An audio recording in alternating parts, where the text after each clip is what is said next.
Okay, Hare Krishna, everyone. I'm here in the temple room at Shishirada Giridhari's new Govardhana Dham here. And thank you all very much for logging in. We've got those who are here to participate by watching, and those who are here to participate by being able to share some words about our dear Syamali. So this is officially the new Govardhana Dham Syamali memorial for our dear Syamali. And I'm so happy to be able to share this time with all of you. We do have a good lineup, or I should say a wonderful lineup of speakers that are going to be sharing their loving memories of our dear Syamali. So what I'm going to do first is I've got some introductory words I wanted to say, and then we'll go from there, and I'll announce all our speakers as we go. So starting out here, I want to thank everyone for joining us here today to be a part of this memorial service for our dear daughter, Syamali Dasi, who is also known as Goura to many of her family members. I'm ever indebted to everyone in our loving community of New Govardhana, to all of the members of our dear family, to all of her wonderful friends and well-wishers, both here and around the world, to Syamali's beloved husband, Bhishma, and finally to her dear spiritual master and mentor, Indradumna Swami, who was the guiding light that carried Syamali onward in her spiritual journey from this life to the lotus feet of Srila Prabhupada and Shri Radha and Krishna. I wanted to take a quick side note. For many of my family relatives are also listening in to this memorial. And based on their unanimous request, as promised, we will also have a celebration of life for our dear Syamali, Goura, all in person at her grandmother's home when it is safe to do so. And we will also cater with a wonderful prasadam feast, just like what our dear Syamali and Bhishma had at their wedding. So I wanted to leave that note in there for all of our family members. Reading on here as an introduction to this wonderful memorial for our daughter. It is said that a wonderful child can be compared to a beautiful flowering tree whose fragrance permeates the whole forest. This forest is analogous with our family and our whole community. And within this forest, there are so many beautiful trees, vines, and flowers. But as you walk along to this beautiful forest, you may catch a very wonderful fragrance in the air and say, what is that wonderful flowering scent which is permeating this whole forest? Where is it coming from? Our dearest Syamali was just like this special flowering tree in the forest of our lives, which by her nature and good qualities, she shared the beautiful scent of love and Krishna consciousness that has impacted us all in so many special ways. The wonderful thing about our dear Syamali is that even though she is now physically gone from us, we can still relish her through the beautiful flowering scent of the memories of her and her wonderful qualities. And today is an opportunity where we will be able to hear others share with us their own experiences of this special fragrance of our dear Syamali's love. So that's we wanted to introduce or do an introduction in that way about our dear Syamali. So that being said, we'll now go on to announce the different speakers for our memorial. And I'm going to first introduce Indradumna Swami. And Indradumna Swami, he is a wonderful and kind-hearted soul who is also a spiritual master, teacher, and mentor within our Hare Krishna society. Syamali, Goura, had also taken shelter of his guidance, and he had reciprocated in kind. Please listen carefully to the beautiful offering he made for her, as it will definitely shed a full light on how he He was such a wonderful, loving spiritual guide and mentor for our dear Syamali.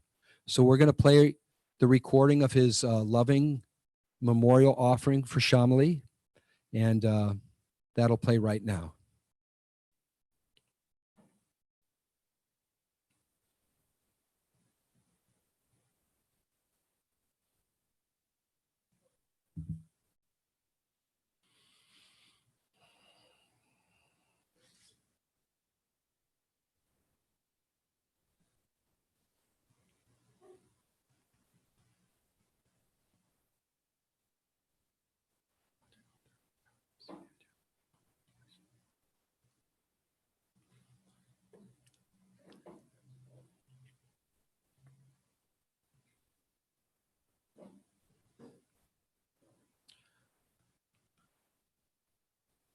Our technical team here is getting things lined up, and we should be hearing the beautiful offering, memorial offering from Indradumna Swami here shortly.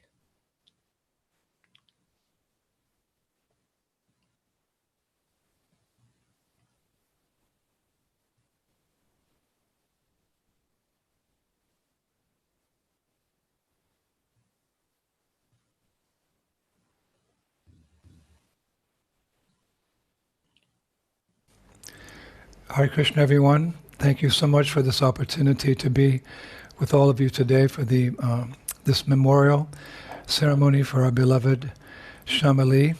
I'd like to begin by offering my respectful obeisances to all of the devotees.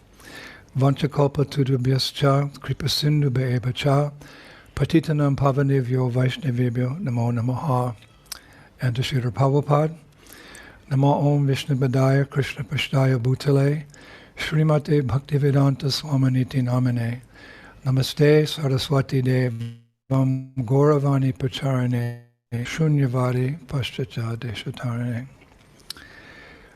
For this memorial, I've written a letter, actually, to my beloved disciple, Syamali Dasi, which I'll read off of my computer. My dearest Syamali Dasi, please accept my blessings. All glories to Srila Prabhupada. I'm writing this letter to you with faith that through the transcendental medium, my loving words will find you. My dear spiritual daughter, I'm intensely feeling your separation. During the last months of your life, I watched with profound admiration as you passed life's final tests with dignity and grace. From the initial report that revealed your advanced stage of cancer to the moment you departed this world, you were peaceful and composed, proving to everyone your deep faith in the process of Krishna consciousness.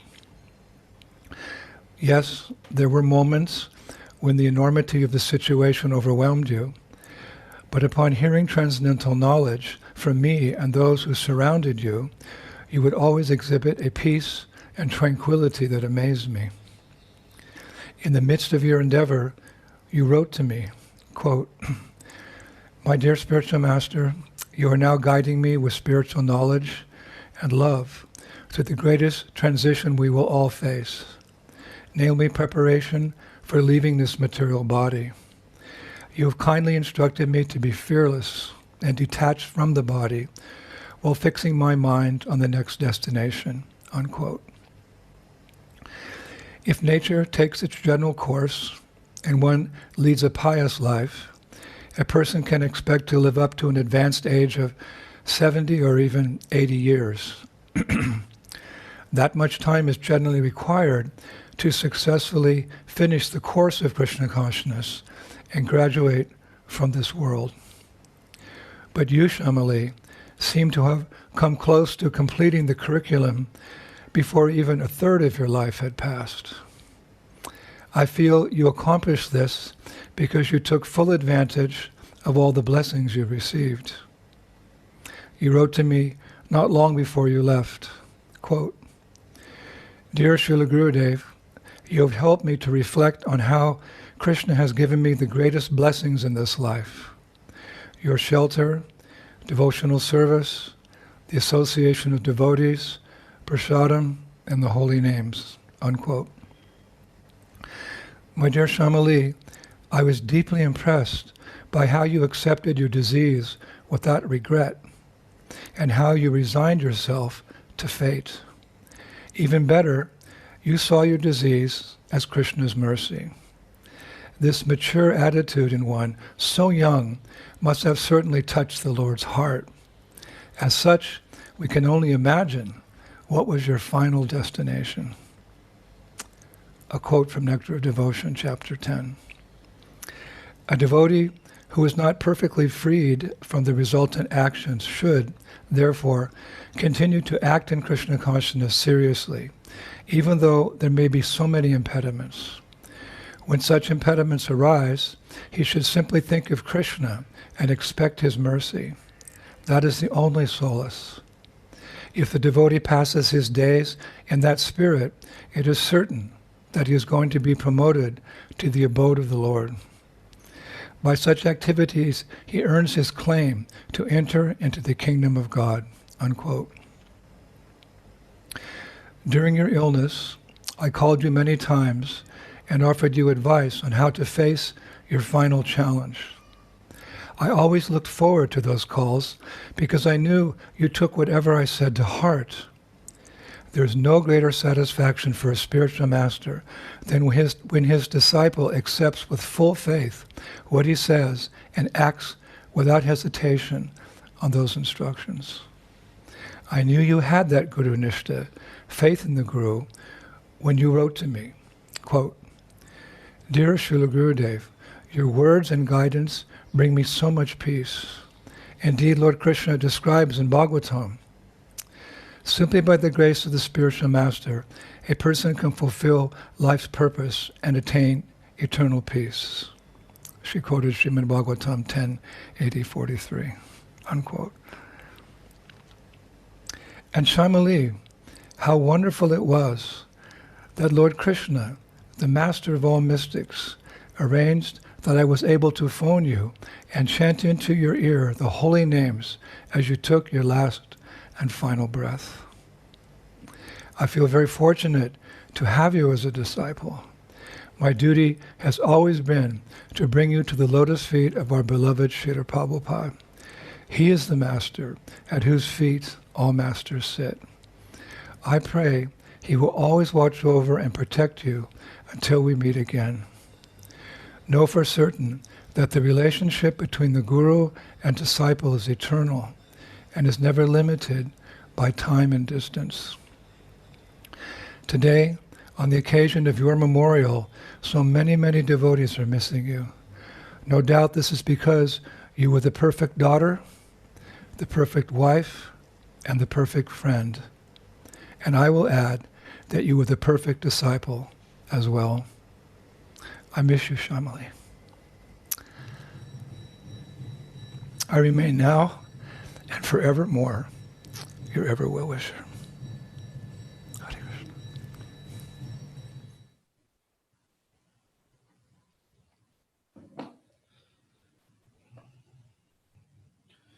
Okay, Hare Krishna. It's a very beautiful offering by Syamali's dear spiritual master, His Holiness Indradumna Swami. Next, I'm going to introduce our the speaker that we have right here with us, our very own Bhadrinarayan Swami. He's a very dear friend and has known our little has known Syamali since she was very little, actually from the day she was born. As one of the leaders here in our Krishna community, he has always been very loving and caring toward our family and our Syamali. He kept in touch with both Syamali and Bhishma during the last final months of her life. He was indeed one of her dear spiritual uncles, and he would like to share some of his own words about our Syamali. So I'm going to step aside from the seat here and welcome our dear Bhadrinarayan Swami.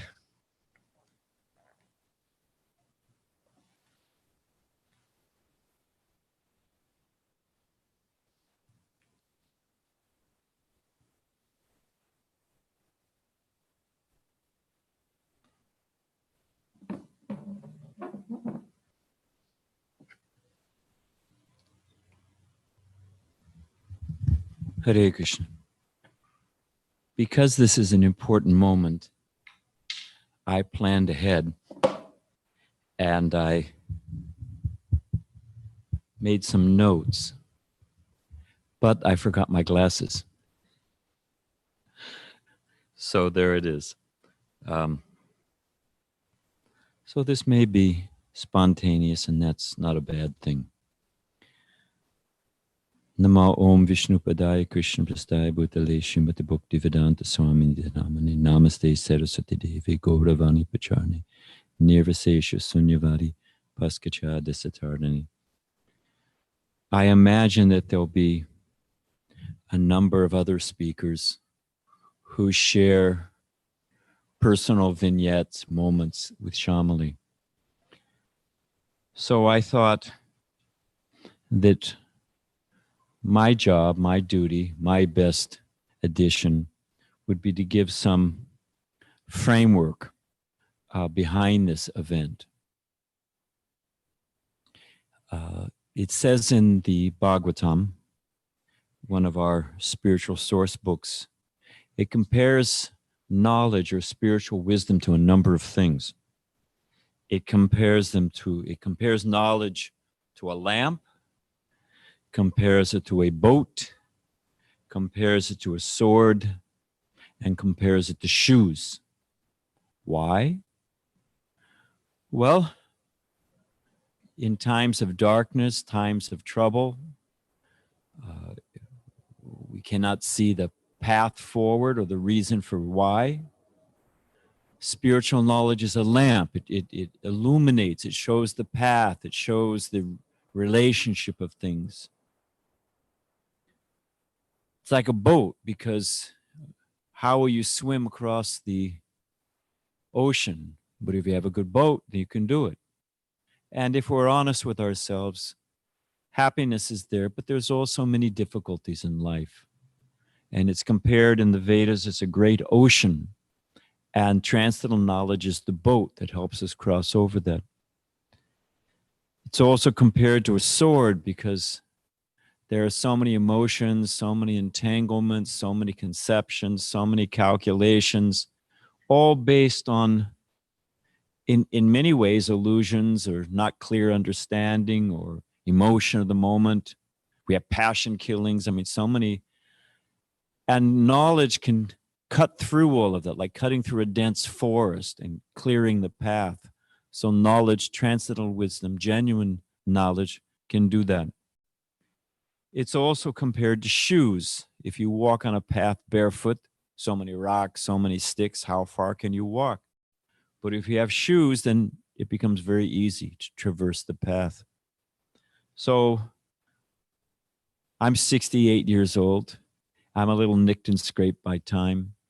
And we all know that if you walked on the path of life long enough, there are difficulties. And certainly this moment is one of the most difficult. But with the shoes of wisdom, one can then cross that path, and the inevitable pains and troubles become tolerable. So this event of Syamali passing is a classic, what do they call that, casebook study of how transcendental wisdom taken by sincere devotees transcends and allows one to cross over the difficulty. It's provided solace, it's provided, anyway, there it is.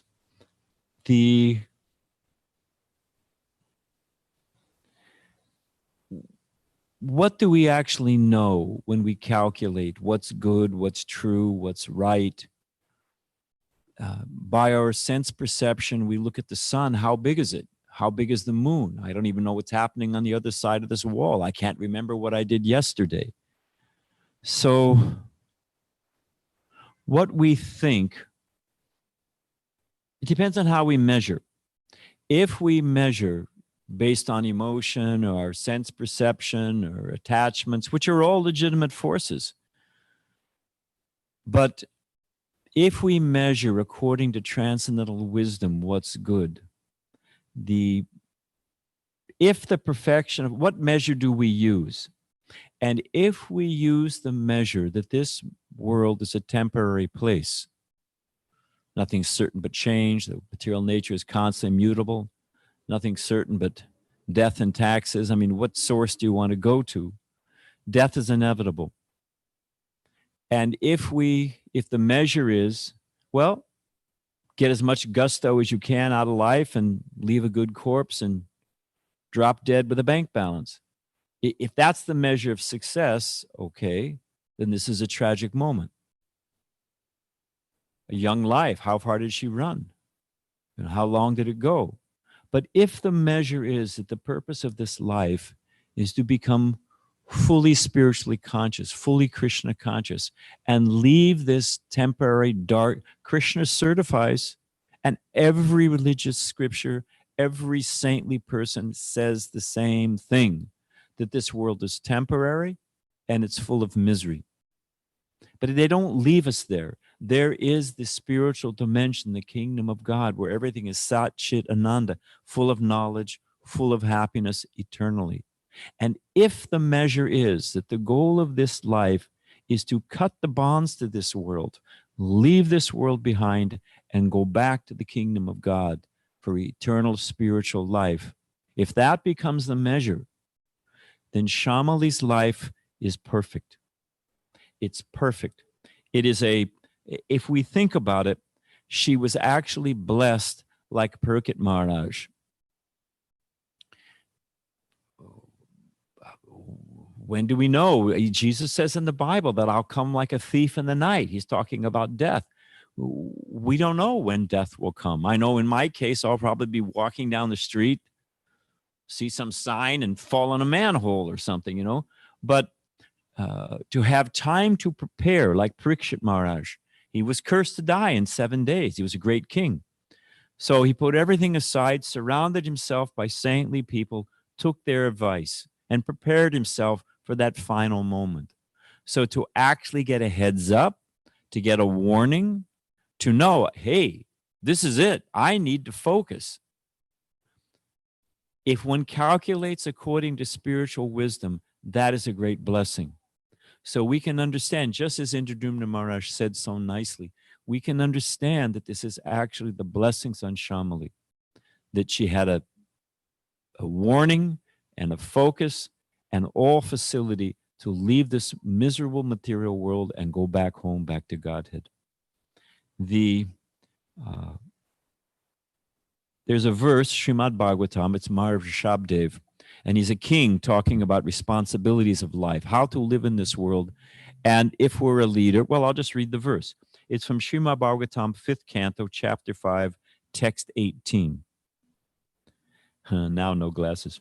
One who cannot deliver his dependents from the path of repeated birth and death should never become a spiritual master, a father, a husband, a mother, or a worshipful demigod. As I was saying, textbook example, we have in Syamali, in her spiritual master, in her mother, in her father, in her husband, in her siblings, in her family group, in the devotee community, we have the gold standard example of how to see with the eyes of knowledge, to know what to do at the most difficult, challenging moment, how to prepare this spirit soul to go back home, back to Godhead. So it is armed with, Krishna says, armed with yoga, stand and fight. So we see how everyone involved in this, that which would crush, and rightly so, if one's not in knowledge, would crush the person with the disease, the person with the family members, everyone would be crushed. People don't know what to do, what to say. But we see that they were armed, they were brave, they were fixed, they were thinking of others. Of course there was affection. Prabhupada says, after all, ask this very question. We understand that the soul is eternal. We understand that, okay, they went back to Krishna. But I'm missing their association. Prabhupada said, yes, we're not dull stones. That affection, but how that affection, how love is actually expressed, we see it in this perfect family and in their spiritual master. That love was to help her leave this world and go to Krishna and to go in peace. So just one last thing.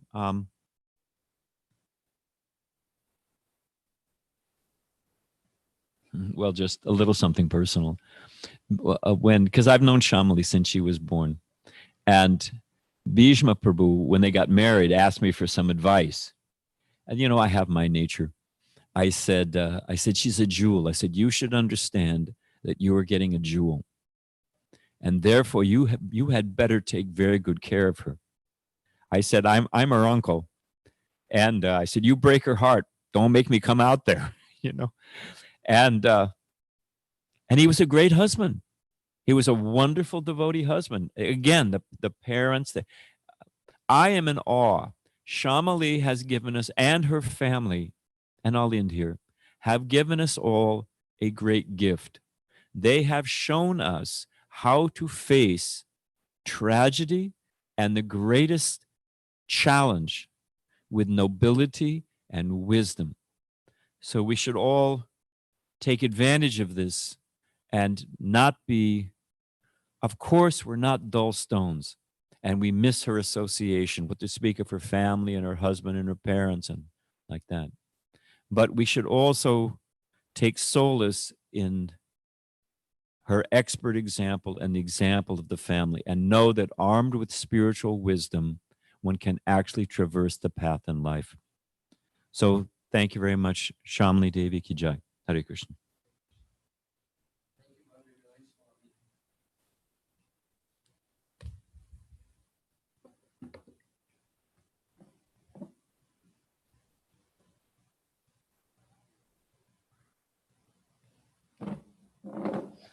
Okay, Hare Krishna, everyone. Thank you once again, Bhadrinarayan Swami. Very, very nice talk about our dear Syamali. And also creating a good perspective and understanding, the nature of this world and how we can all come together in love to help each other, especially through such a trying time. Our next speaker, I'll do a little introduction. I'm going to introduce Bhismadeva, who's also known as Ben. What's that? Oh, I'm sorry. He's with Scotty and Param. So Scotty, go ahead and click on for Scotty. They're on the list.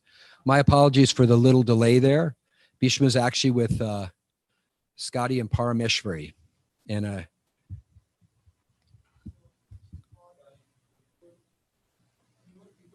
I could turn my head to kind of look at the screen. Hang on. Yeah. Yes.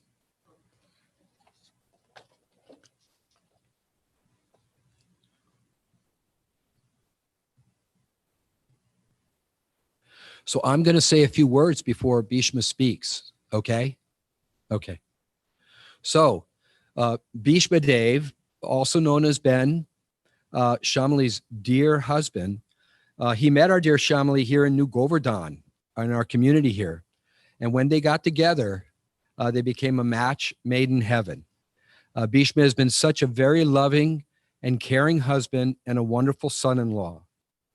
Their time together was short, but it was filled with so much love and adventure, and how they traveled and how they were able to reach and connect with so many different people in their sharing of Krishna consciousness. It was just amazing that they did so much together in that way too, as well as sharing the wonderful relationship they had as husband and wife. So, and then when our Syamali became ill with the cancer, Bhishma, he was there with her 24/7. I mean, I don't even think he got, a full night's rest every night. He would just keep going and going and try to catch a little rest here and there. But if Syamali needed something during the night, he was right there for her. It's just amazing for 3 to 4 months, just taking care of her so lovingly. And with all of his love, he made sure that both her material and spiritual well-being was fully cared for. So we love our dear Bhishma, and we're going to hand it over to him to say some words about his dear wife, Syamali. Hare Krishna, dear devotees. Can you hear me okay? Hare Krishna. I can hear you okay. You're good. Nice. Yeah, thank you. I just wanted to start by commenting on Bhajanarayan Maharaj's instructions to me at our wedding, them being so impactful. I still know verbatim what he had said. He said, if you hurt her, I'll come down on you with the wrath of God. And her dear grandmother had told me the same, only that she would haunt me. So, so I'm very fortunate to have them and all of you as guides and friends and mentors. I really feel that my training in the San Diego community and the blessings of all of you resulted in what one devotee referred to as the crest jewel on Radha Giridhari's turban, my good wife Syamali.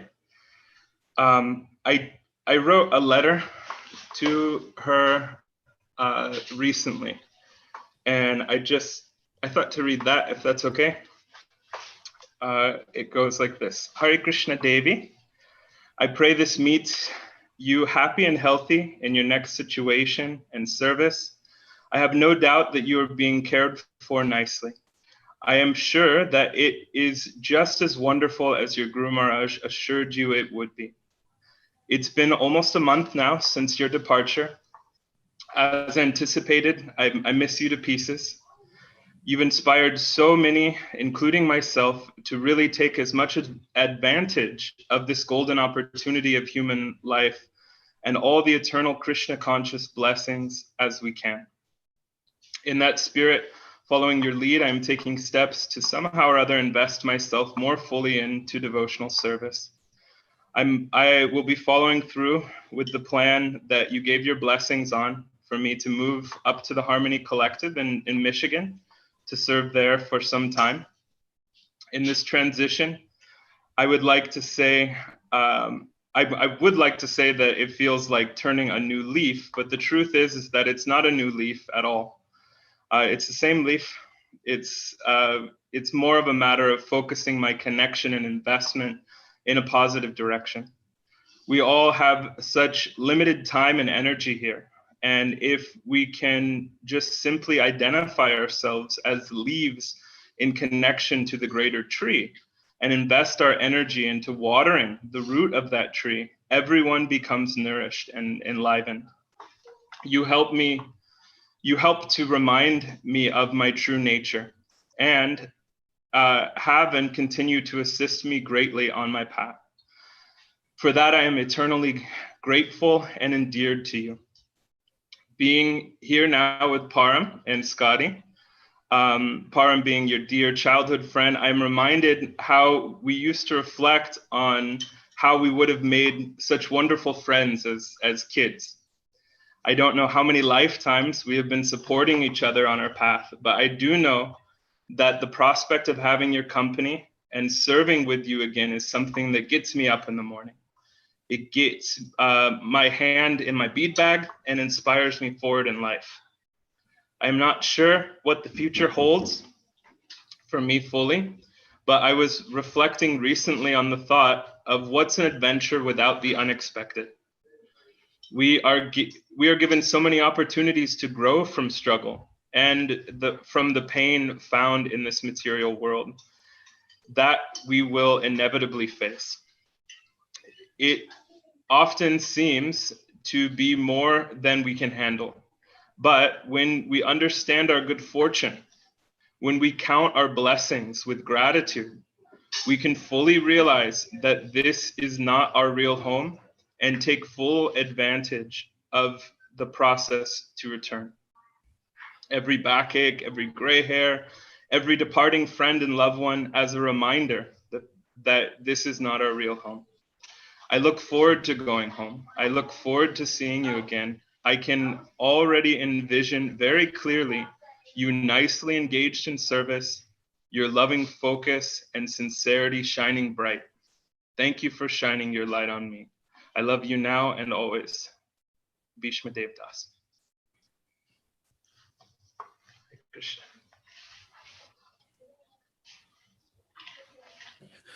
Hare Krishna, our dear Bhishmadev.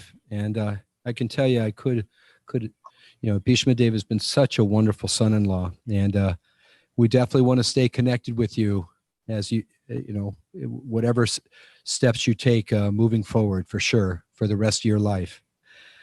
Okay, our next, hang on one second. IT is, our technical expert is asking me to hold a sec.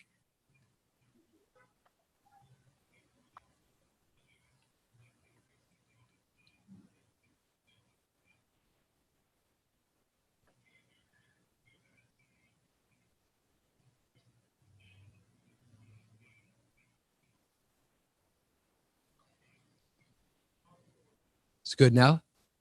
Okay. All right, I'm back with you. And next up, we want to call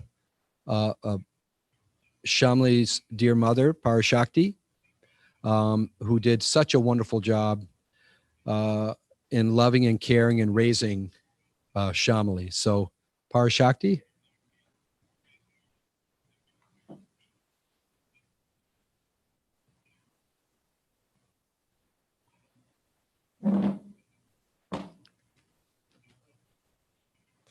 Thank you so much. Especially, I'd like to express. Oh, sorry.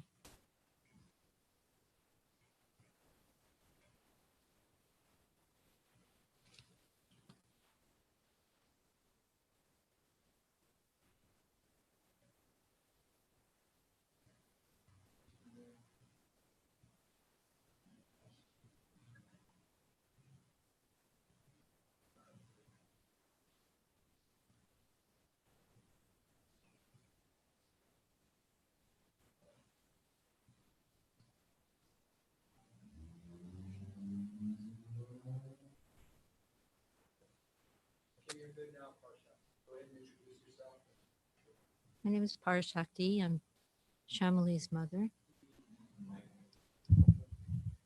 Hare Krishna. I'm Syamali, and I was Syamali's mother. I especially want to express my gratitude to all the family members and dear friends. I can't even count how many who've been so kind to us through this whole transition. So thank you very much from the bottom of our heart. We all know that having children teaches us to be very less selfish, tolerant, and sacrificing, since there's so many trials and tribulations. But in the course of caring for our children, we do experience great enjoyment and naturally become very attached. Srila Prabhupada was speaking in Chicago about Ajamil. In the 6th canto, Ajamil was very attached to his child. And Prabhupada says, but he does not know this will break. His attachment will not endure. When the child is grown up, neither the father will have so much attachment, nor the child will have so much attachment. But the same attachment is there in the spiritual world. Just like Mother Jasoda, Maharaj Nanda, they're also enjoying the same way, but that enjoyment is never broken. So if enjoyment continues perpetually, just imagine what that is like. And if you are enjoying, but it is broken halfway, then it is very painful. So the spiritual world is not devoid of varieties. Krishna is the child, and Krishna never dies. The father never dies. The mother never dies. Eternally, there is enjoyment. Vrindavan means this attachment to Krishna is never broken. So Syamali's first name was given by His Holiness Gunagrai Maharaj. It was Goura Charana. Goura could cry so loudly that the neighbors in the little duplex next door would regularly slam shut the windows each time the baby cried. Poor baby. Mostly, though, she was quiet and good and loved to sit in my lap and listen while I chanted Hare Krishna with her little toes entangled in my japa beads. Pacific Beach was a much nicer place in those days. That's where the temple is here. And quite a few devotees and families lived in the neighborhood by the temple. So Goura grew up with good playmates like Kamala and Parameshwari, especially Chaitanya, Tulsi, Chintamani, Saraswati, Nitai, Bhavananda, just to name a few. They dressed up as devotee kids do in fancy saris and dhotis and played games having something to do with Krishna. Sometimes it was outdoors, and the neighbors and anybody going by would always remark at how they were dressed so extravagantly. We lived next to the Gurukul, was managed by Syamali Dasi, who's still a member of our community here in New Govardhana. Unlike me, Goura could not wait to go to school. She was very anxious to go to school. I never wanted to go to school. Her teachers, Ellen and Satyaki, were just wonderful.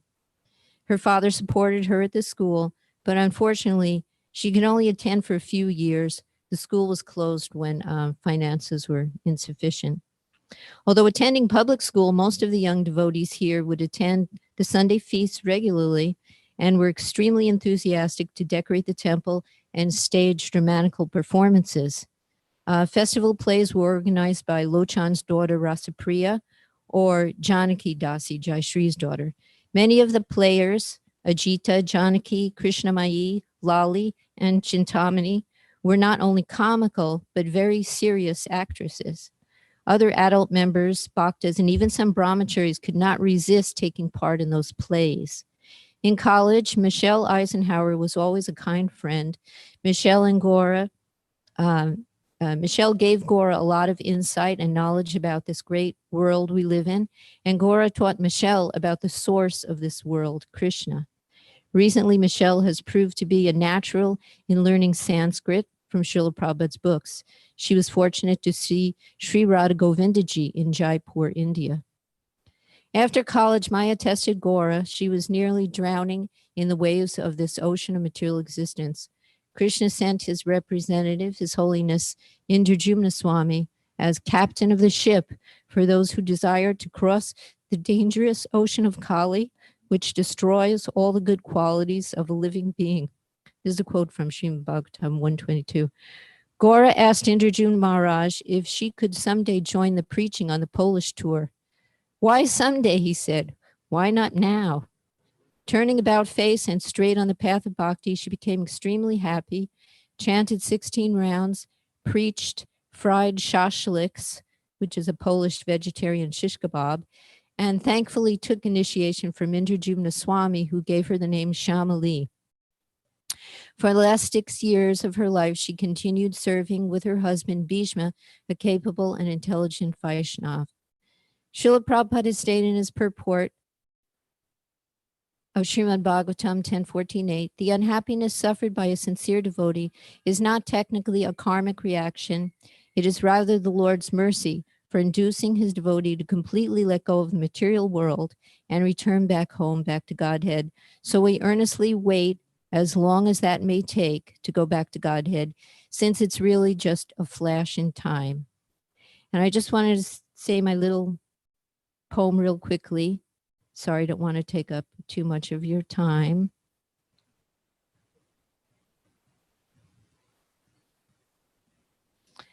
Dearest soul, Syamali Dasi, it was my pleasure to serve you when you were so small. So many changes your body went through in time overall. After working so hard for success in this world, you sought to be about as dependable as a rip curl. Priti Vityachin Yata Nagaradi Gram, you love to tell others about Krishna and sing in Harinam. I wish I could have done better in my mother's role. I tried to depend on Krishna since I knew he was really in control. My thanks to all your mentors who helped you on your way, especially Indrajumna Swami, who I can never repay. I pray the Lord Chaitanya may bless this very sweet soul and engage her in his service 1,000,000,000,000,000-fold. Please forgive my countless offenses at the dust of your feet May Krishna let our Bhakti Lata grow until it is complete. That's all. Thank you very much.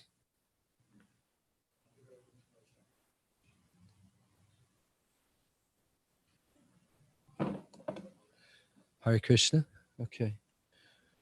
So I have a letter here and a writing combination that I would like to read for our dear Syamali.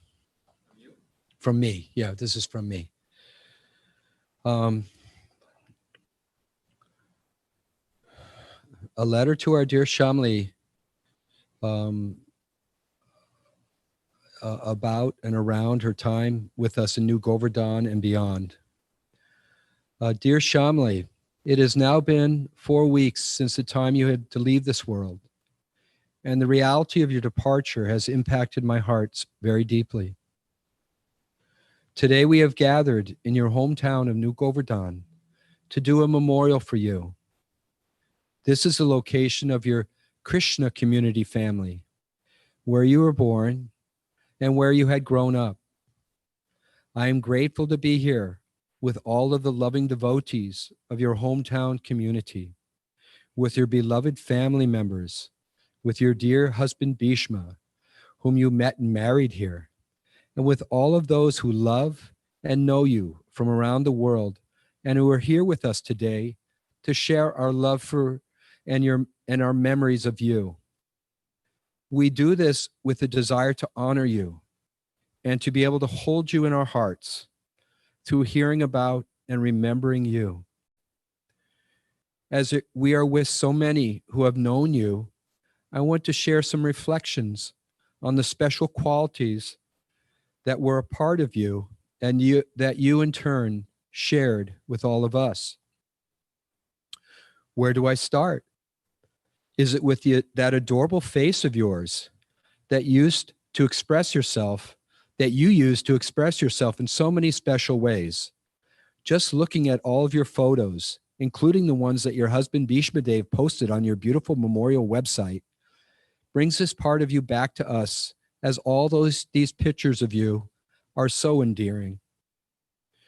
Is it describing about your sweet nature, where you loved adventure and fun, but where you were always considerate and sharing with others? You love to have fun and adventure, and you shared your fun and adventures so nicely with your sisters, your family, and friends. For a couple of examples, even as a young child, you loved the adventurous rides when we took you to Knott's Berry Farm in Disneyland. Your sisters could only take some of the most exhilarating rides only once, but you wanted to go over and over again. I remember when you got a little older, going mountain biking with you, and you had no hesitation and enjoyed the challenging fast speeds as we went down and up the hills. And I remember the times you adeptly engaged with me when I taught you some martial skills like stick fighting. You indeed had a warrior's heart for adventure, which was nicely tempered by your sweet, devotional nature. Is it to show your determination to learn and grow with all the talents that Krishna had given you? In your education, in your learning to play the flute, in your teaching and sharing wisdom, in your doing dramas, in your singing, in your cooking, and ultimately in your devotion to Krishna, you never step back and you always move forward to achieve and share. In your life, you were so successful and you came through with flying colors in all you did. And in your leaving this world, you departed with not only flying colors, but also with loving colors under Krishna's sweet and loving shelter. Is it to talk about how you gave genuine attention to others when they wanted to share something with you? In observing you during the course of your whole life, I noted how you always took the time to be fully present in a kind and loving way when you spoke and interacted with others. Is it how you always had such a sweet and open heart, and how you saw past what may be viewed as a shortcomings in others? You were always kind, and you strongly avoided anything related to speaking or hearing about faults in other people.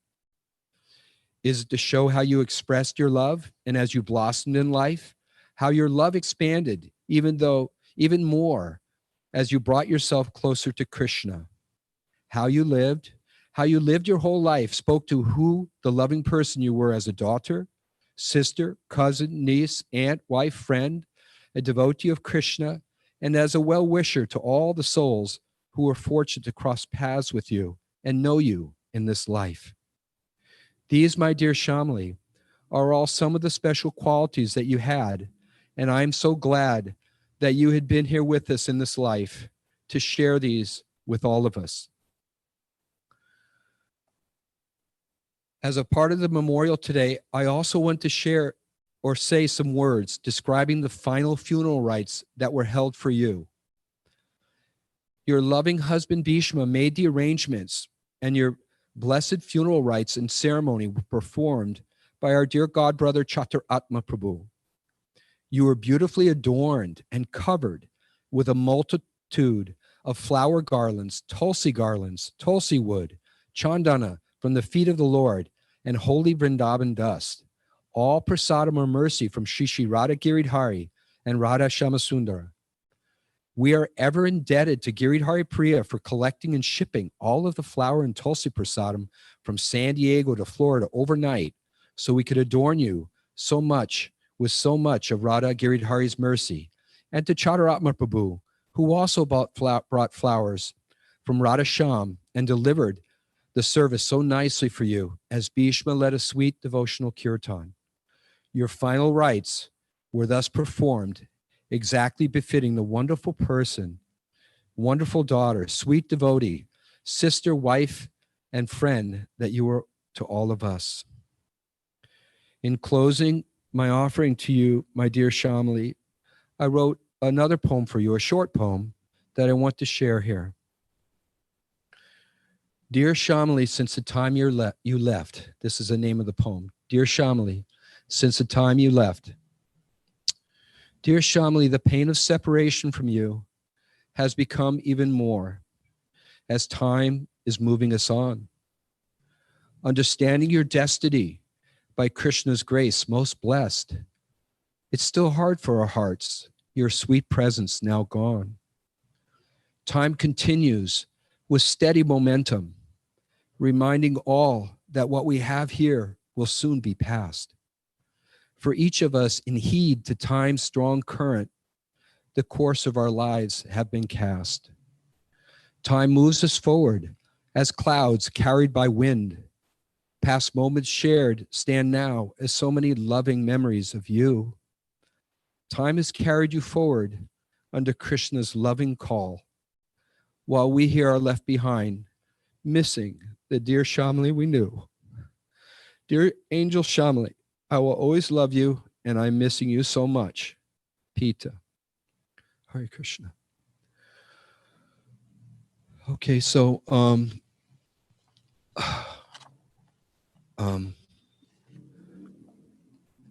the next we have Parashakti had mentioned Syamali's dear friend Michelle, and so why don't you bring Michelle up?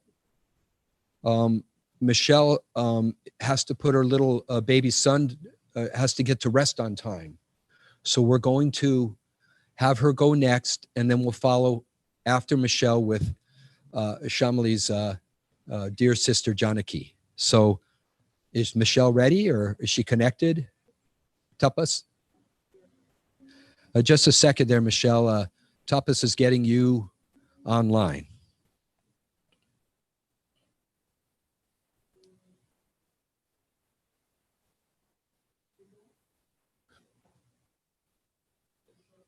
I have to turn my head to see the screen. Michelle, are you on? Can you hear me? Now we can hear you. Hare Krishna. Hare Krishna.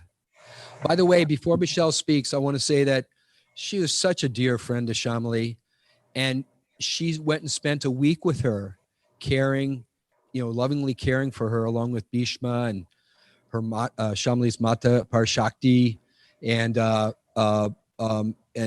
devotees there. And it was really wonderful because she would help also in taking care of Shamali, but also with beautiful readings. So much so that even after Michelle left, she would make a recording of a Krishna book reading, and Shamali would listen to that every day. So it was very, very sweet. We really appreciate and love you, Michelle, for everything you did for our Shamalis. So we'll turn it over to you to talk. Hare Krishna. Yamuna, you're making me cry before I even get started. Thank you, Janaki, for ceding this time to me. You have little ones, so you know. I am in Washington, D.C. now for all of you on the screen. So I'm a few hours ahead.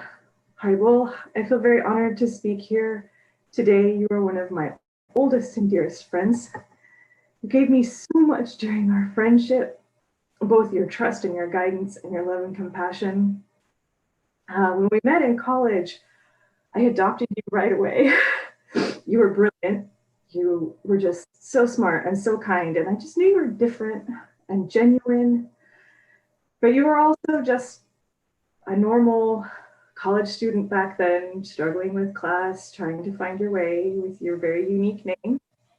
And you taught me so much starting from the beginning, what Goura meant, Potato Day, Krishna consciousness, and that continued throughout our friendship. But for the most part, when we were in college, we stayed up late, getting into standard UCSD shenanigans, which meant 4 or 5 of us getting together in a house to play cards, because UCSD is all about studying and being nerds. And we did a lot of that. We would complain about school, and we talked about the travel that we want to do and what we wanted to be when we grew up. We studied Spanish lit together. Shamali would tell me what that said, and I would read it in English. We would talk about, we even lived it up at Disneyland one time, like little kids. We went to Disneyland together, and technically we studied abroad together. I studied abroad and came back and kind of talked you into it, and then you never stopped. I took my backpack, I think, to one country, and then you took it to 4 other continents, and just kept going. There was no stopping you. And come to think of it, that's kind of the way you were in general. Once you got started in your comfort zone, there was really no stopping you. We got older and we stayed friends, and I enjoyed letters from your travels that you sent to me. And you sent me to India, like Mata said. It was really wonderful. I got to learn more about Krishna consciousness there. And Shamali, you really re-anchored your life at that point after college.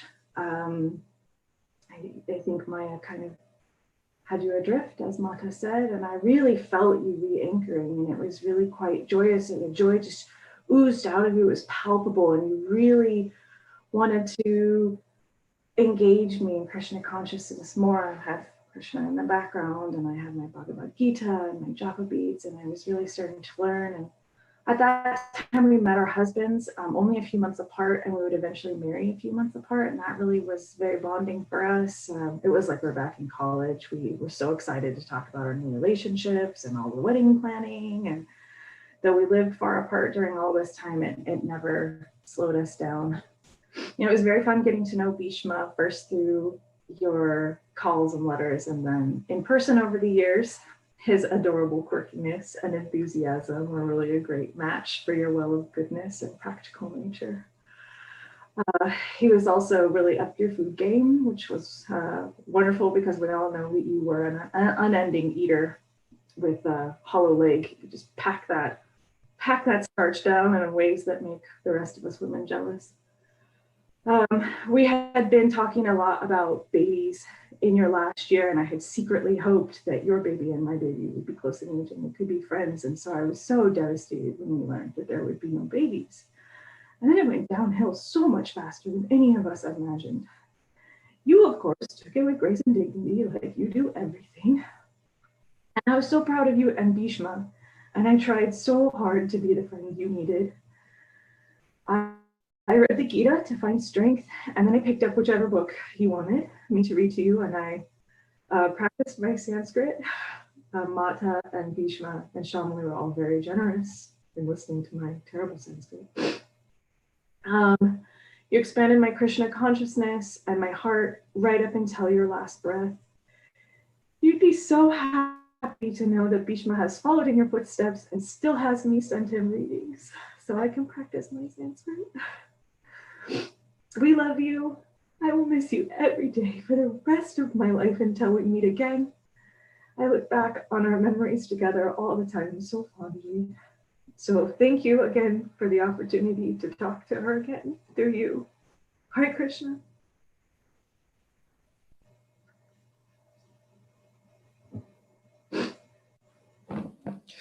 Hare Krishna. Thank you so much, Michelle. Hare Krishna. Thank you very, very much, Michelle. Really appreciate taking the time and being here with us. And I know you got to put your little boy to sleep soon. So this is being recorded, so you'll be able to catch up maybe after he's sound asleep. So take care and Hare Krishna. Okay, so next we want to go ahead and have Syamali's dear sister Janaki. I think she may be online as Jennifer Steckley or Janaki Dasi. Yeah. So I'm talking to Tapas, who's the kind Prabhu who's got us all set up here for this call.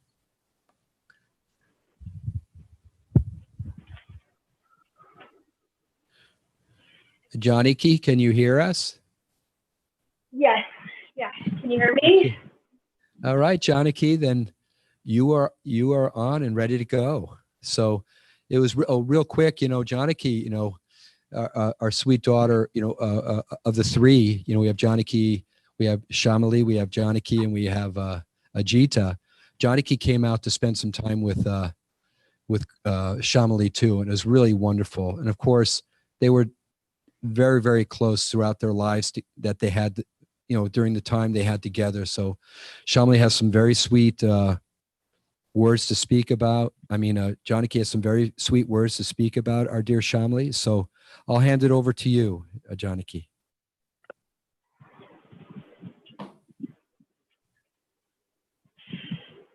I just have a letter that we wrote all together.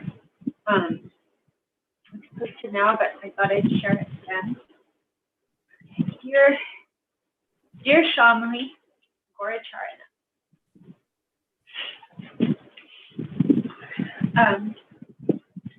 We remember when you were a chubby little round thing with cinnamon curls, and all the big girls wanted to turn holding you on their lap. I remember that when you were 3, I was 8, and Ajita was 7. We became sisters, and you would spend weekends at our house. The image that has been coming into my mind so often over the past few months is your little face with its freckles and big brown eyes, peering over the edge of the bed like a little fawn, watching and willing us to wake up so that we could turn on Saturday morning cartoons, hoping your lazy older sisters wouldn't wake up too late for what you did. Ajita remembers that when you got a little older, while you were waiting for us to wake up, you would borrow the books we were reading and you'd try to read as much as possible before we demanded them back. She remembers that when you were little, she liked to make you her own little live doll, dressing you up in fanciful outfits put together from our big chest of play clothes, mostly prasadam outfits from Radha Girikari. You said you remembered she would order you not to touch her things, so you would wait till you had a moment all alone in the room, and then put your little hands on as many of her things as possible. I remember you would have slumber parties for your birthday, and your living room floor would be completely filled up with sleeping bags and little girls all crowded up together. We would have your mama's homemade pizza, stay up late, and run around the courtyard behind your house well into the night, feeling wild and daring to be outside so late in the dark. Those parties were so much fun. We always looked forward to them.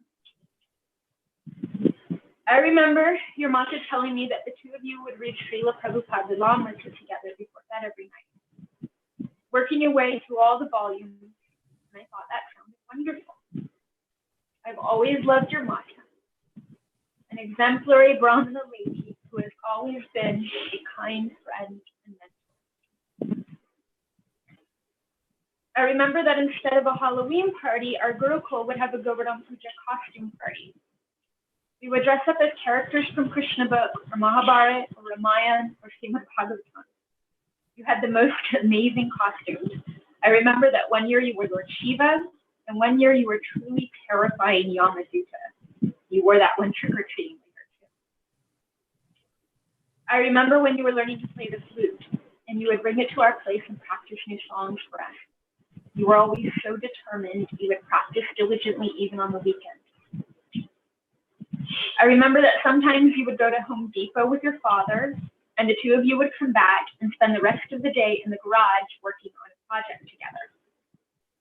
I remember all of us gathering around my mama, each one carving out a cozy spot on the bed, spending an hour or two just talking, catching up, and going on in our lives.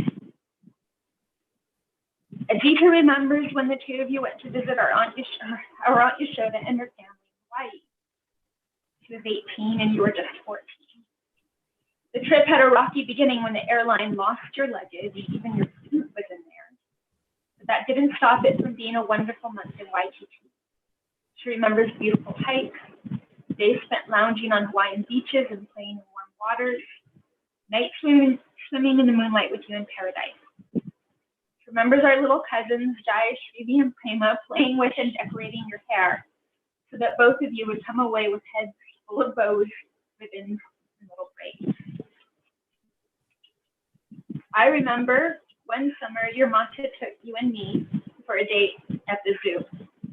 We stayed till closing and were caught at twilight down by the hippo pool, all the way at the bottom of Tiger Trail. We made our way back to the entrance through darkening jungle filled with animal songs. I remember linking elbows and feeling as exhilarated as if we were on a real safari adventure. I remember going for your prom dress, going shopping for your prom dress. You and Ajita and I all tried on dresses just for fun. Everything looked beautiful on you.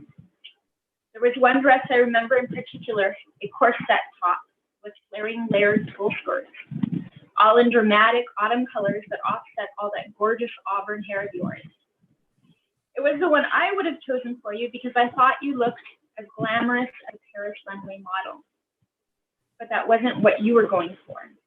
Your attraction was always towards that lagoon, and you chose a pale lavender satin, covered in little sparkling gems. We curled your hair into ringlets that cascaded down your back, and you left our house that evening looking like a fairy tale princess. I remember that we all learned to love English literature together, especially Jane Austen. And when I think of that, I think how you were the definition of a really accomplished woman, a musician with a beautiful singing voice, a talented artist, a joyful and inventive cook, literate, intelligent, and always, always graceful, refined, and cultured. Even when you were angry or frustrated, I've never heard you say a vulgar word.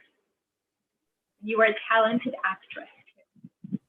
I love to cast you in leading roles because of your clear, strong voice and long, graceful gestures. You are our Hanuman, our Sridhama, our Lord Balaram, our Sri Chaitanya Mahaprabhu. As I write this, I can't stop crying because I honestly did think that we might do things together again someday. My husband, Sean, remembers the summer you lived in an apartment nearby our place. Sometimes on the weekends when I worked at the Z, you would come by, and the two of you would go out for a bite somewhere, spend a long afternoon chatting about life and about teaching before coming to pick me up. He remembers helping you move once, twice, a few times. Even his brother Jonathan, visiting from Ecuador, remembers getting in on one move. because that is what big brothers are for. He remembers sometimes coworkers or friends asking if he could introduce them to any good girls. And he said, you, but that you were a really good girl, like nothing they knew. He has a vivid memory of once when you and I had been out shopping together. I bought a painting for our front entrance that he didn't particularly like. He made a remark, which he meant to be funny, but was actually a bit thoughtless, and was immediately treated to your teacher. He was the older brother, so he wasn't used to that from you, but it definitely made him reconsider in the moment, and he always remembered it after. You had a very effective teacher look. You were gentle in all your dealings with others, but simultaneously a strong-willed, determined, and independent woman. A firm, authoritative, and deeply caring teacher. I know from personal experience how difficult classroom teaching can be. I remember that sometimes when you came to visit during those first few years of teaching, we would see that you had become so thin from the stress. When we talked, you would express your frustrations and anxieties. You had the highest of standards for yourself as a teacher and wanted the very best for your students. Wanted them to be aware of and reach for their potential. I know it was hard, but you were always a person who carried out your duties with fierce determination and love that the people around you could feel. The proof is in the pudding, sweet girl. In recent days, I've gotten to read beautiful prayers and offerings of love from many of your former students and families. They won't forget you. You were such an adventurer. I remember that you were so brave when you went alone to study in England for a semester. You were a young girl, but you fearlessly navigated that metropolis, made friends with its people, found Sri Radha Landanishwara and Govinda's huge lunch tallies, and then guided me around it all when I came to visit you. Sean surprised me with that trip out to visit you. I guess the two of you planned it out together, and I've always remembered it as one of the best trips of my life. A couple of days in London, Big Ben lit up in the moonlight, Trafalgar Square, the Tower, Portobello Road, Dickens House, walking everywhere together, and then on to a tour of Ireland. I remember how your organization and thorough planning made travel easy. I'm the older sister, but I felt taken care of by you. Everything was so nicely arranged. The tour itinerary, the hostels we stayed at, the places for good vegetarian food scoped out. I remember we searched for Govindas in Dublin for well over an hour. This was before Google Maps days. But how fun was the search? Wandering around the cobblestone streets together. And the reward was the most curd-filled sabji we've ever had. I guess from all those super shaggy cows we saw scattered over the fields of Ireland. Ajita remembers your Euro trip together. She remembers seeing Shakespeare's As You Like It in the Old Globe, hunting through the heat in the streets of Bath for the veggie restaurant you had researched and we were determined to find. 5 hours spent marveling and meandering through the Louvre. One of the most magical memories of her life is running with you in the moonlight through the streets of Venice towards the sound of Andrea Bocelli singing live in the Piazza San Marco. She remembers a particularly frightening night lost in Paris, the expected bus having stopped running, the long walk in the dark, sticking close together and chanting the Sringave prayers. I remember how impressed I was, and maybe a little jealous, when you made and carried out plans to go on Indradyumna Maharaj's Polish summer tour. Years earlier, my friends and I had dreamed and planned to go, but we never made it. But you did it. You brilliant, determined, adventurous girl, you did it. For several years running, you made the tour the focus of your yearly planning. I love to imagine you there, helping with the prasadam, playing your flute on Harinam, taking part in the stage dramas. It sounded like so much hard work and so much. And then you took shelter of Indradyumna Maharaj.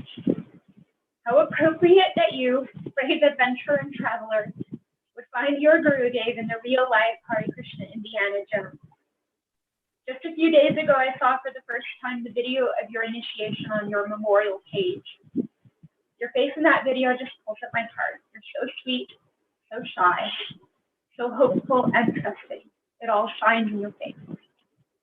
And who could have been more worthy? How will all we who love you ever be able to repay your Guru Maharaj for his shelter and unlimited mercy during this time? For the hours he spent reading and chanting with you. For the webinars he has been broadcasting straight from Vrindavan that have been a source of immense comfort during this time, and for literally carrying you from this world into Krishna's arms with the power of the holy name in your ear at the moment of your leaving.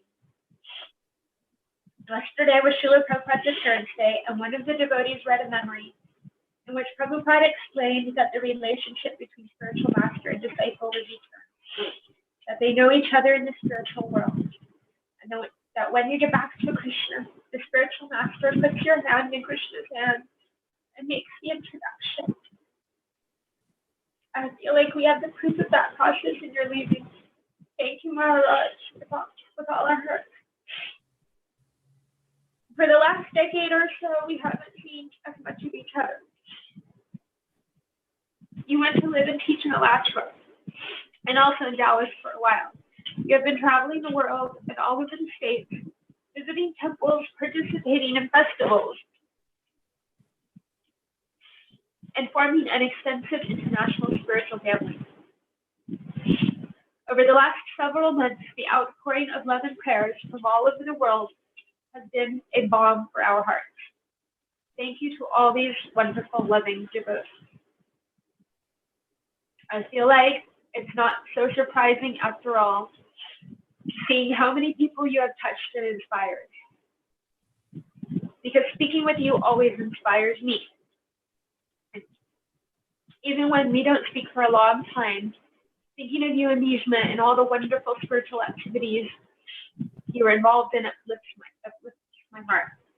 And now our hearts are breaking because we won't be able to speak to you again in this lifetime. How do we bear it? Even if we haven't seen as much of each other over these last years, there are still some beautiful memories. My daughter Nadia remembers when you did the face painting at her 7th birthday party. All the tigers, puppies, and even a giraffe that you patiently and smilingly made up. She remembers hiking down to the Mission Trails Dam with you and Grandpa Jamuna. She said she would think that you're just like Grandpa Jamuna, always kind, gentle, and good-humored. She also remembers your wedding and the wedding brunch we held here at our house. It was the fancy brunch when we brought out all our best crystal and tableware. We put white tulips out on the table. We finally got to use the embroidered placemats and napkins we had been gifted at our own wedding. We wanted everything to be perfect for you. It was such a beautiful wedding, and you were such a beautiful bride. You and Bhishma cooked for the brunch and the wedding feast with your own hands, and that became a theme for the two of you, distributing delicious prasadam to family and friends wherever you went. How grateful we are that Krishna sent this amazing young man and devotee to be your husband and best friend. When the two of you began spending time together, you became devoted to each other so quickly, and since then have been so well matched in your personalities, in your life goals and spiritual aspirations, that I would think maybe you were simply picking up where you left off in a relationship from a previous life together. You were the best of companions, brought the best out in each other, and distributed Krishna's mercy wherever you went together. My own father's family will never forget how the two of you attended my grandmother's last rites and led an intensely powerful and sweet kirtan that soothed the grief in our hearts. We are eternally grateful. In this life, your time together has been cut short, but your eternal relationship can only have deepened.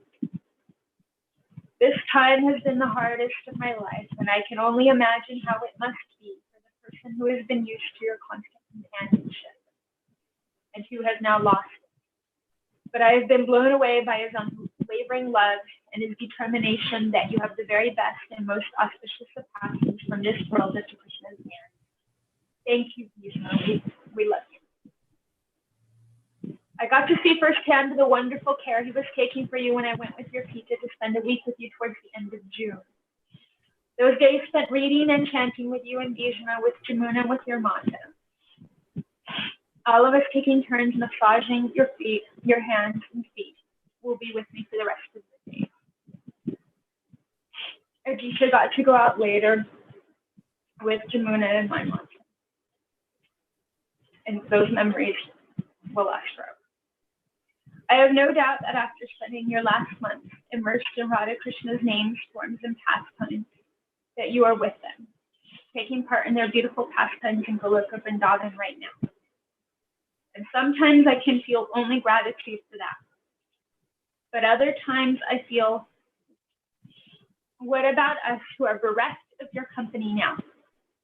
Sometimes the reality that we will never get to see you again in this life comes crashing down like an unbearable weight.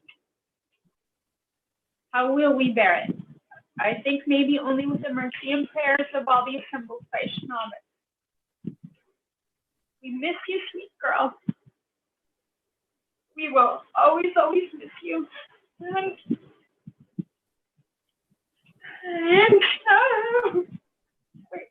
until we see you again, we love you, your family.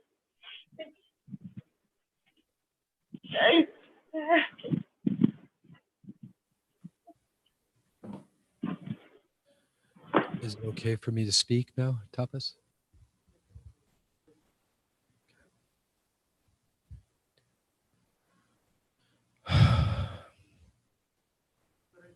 Okay. Hare Krishna. Thank you so much, Janaki. Thank you so much to you and your wonderful husband, Sean, to Ajita, and our little granddaughter, Nadia Kaylee. That was a very wonderful offering of love. So thank you. Okay. Next, we'd like to welcome Dravida Prabhu. I think he's on the screen as Thomas Dolinger. And just a little, a few words, Dravida Prabhu is also another dear friend, and he's our resident poet and scholar who has known our dear Syamali since she was a young child.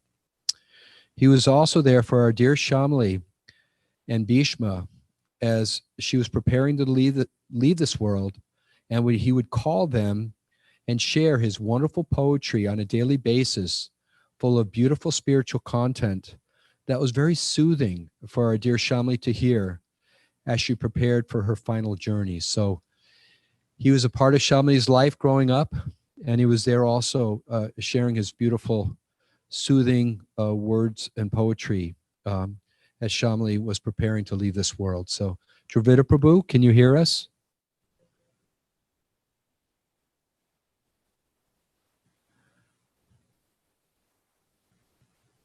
Good now? Are you on, Dravida Prabhu? Can you hear me? Now we can hear you. Okay. Thank you. Hare Krishna.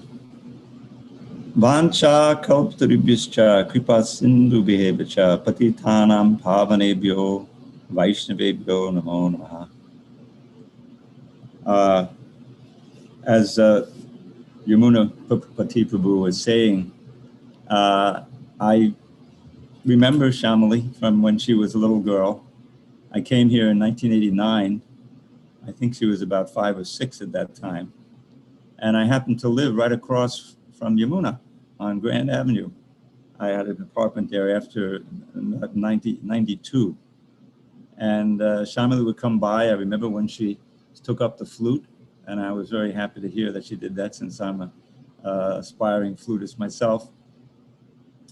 And then I would keep see her, and as explained so beautifully, of course, my circles were different, but I remember her in so many of these plays and festivals, and always a very shining example of enthusiastic young Vaishnavi engaging in Christian service. And what made New Govardhana so wonderful in those days, there was such a variety of devotees and families and children, and we had 3 resident sannyasis when I came here. When Goura Maharaj was coming, and Mukunda Maharaj was here, Jayasri Swami, Yamunapati Swami. And so it was a very happening place. and she was a very intrinsic part of it growing up. And then I didn't really, I remember hearing about how she went to college and that she got her master's degree in English. And then I remember seeing her on my trips to Alatra, because I think she taught there in the school for some time. And then she married Bhishma, and I was very happy to hear that. He was, one of my, brahmachari compatriots when he was coming here getting trained. And I always liked Bhishma. He was very enthusiastic and a very warm person. And so I don't know, this is one of my trips to Alatra when they invited me for lunch. Can you see that? This is maybe inside out. But this was from 2017, when I visited Alatra. I go twice a year. And so several times they hosted me and I tasted Syamali's wonderful cooking. And then I was, like so many others, I was shocked to hear of her cancer situation. And as explained, I wanted to participate and read to her. I heard that, she was surrounded with, the family was there and Bhishma was there and that her Gurudev was reading to her. So I said, well, let's see if I can participate in that. We arranged a couple of readings. And I would like to share one. This is actually inspired by this wonderful card that was sent out to some of us, in which Syamali herself has a wonderful essay upon her, about her departure. But on the back, there's a quote from a work by Vishnu Chakravarti Thakur. And I understand this was given to her by a Gurudev. And here's what it reads like. This is a prayer to Krishna. Oh, all auspicious Krishna, may you be victorious. You perform all kinds of sweet pastimes. Let my name also be there when you count Sri Radha's associates. This is my prayer. Although I'm covered by material consciousness, I can still aspire for this. Oh Lord, may my prayer be fulfilled. So this came to us after she had departed, but somehow I was inspired to read to her on our first reading. This prayer that I wrote was a versification of a poem by Krishna's Kaviraj in the Govinda Lilamat. It's the female parrot, the Shari, singing an ashtaka and praying for the service of Srimati Radharani. And if you'll allow me, I'll just read, I don't know if I'll read all of them, but I think I've got it queued up here, yeah. So I'll just give you a taste of the Sanskrit. This was made into a beautiful song by Bhakti Charuswami many years ago. I remember hearing it playing in the Tulsi house, going by once. I was fascinated. It has a little beat to it. Kunkamakta kanchanam jagavahari gorabha pitananchi tabjagam kirti nindi sorabha ballaveshu sun sarvavanchitarta sarika maya matma parapanma dasya dasturadika. And then I put it into English. Her gold complexion steals the pride of golden lotus tinged with red. Her fragrance mocks the scent of lotus bloom with saffron powder spread. Her skill in satisfying Shri Hari is perfect and complete. May Radhika bestow on me the service of her lotus feet. Now I was told by both Yamuna and Parashakti that Syamali very much liked this poem. Her wondrous silken garment shame the splendor rubies can display. She is a blooming garden where the bee of Krishna loves to play. She worships Surya every day so she and Madhava can meet. May Radhika bestow on me the service of her lotus feet. Eclipsed by Radha's tenderness, the fame of budding blossoms dims. The moon, the lotus sandal paste, and camphor serve her cooling limbs. When Krishna burns with love desires, her soothing touch dispels the heat. May Radhika bestow on me the service of her lotus feet. Though youthful goddesses adored by all adore the goddess Shri, she lacks Shri Radha's beauty, youth, and every other quality. So when it comes to lovers' sports with Radha, no one can compete. May Radhika bestow on me the service of her lotus feet. Within the rasa dance, her joking and her singing are the best. She shines with countless traits divine, like love and gorgeous form and dress. Among the famous gopis of Vrindavan, she's supremely sweet. May Radhika bestow on me the service of her lotus feet. Eternal pastimes, beauty, youth, and love for Krishna make her rich.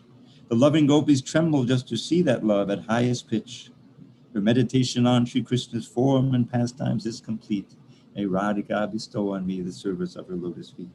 Perspiring, trembling, hairs on end, and crying, faltering of the voice, impatience, joy, and guile, these signs of rapture make her friends rejoice.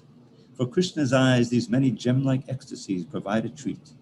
May Radhika bestow on me the service of her lotus feet. Apart from Krishna for a moment, Radha feels anxiety and restlessness and other moods, the highest kind of ecstasy. But when she meets him with some effort, all her sufferings retreat. May Radhika bestow on me the service of her lotus feet. Exalted goddesses like Parvati can hardly ever see Shri Krishna's lover Radhika.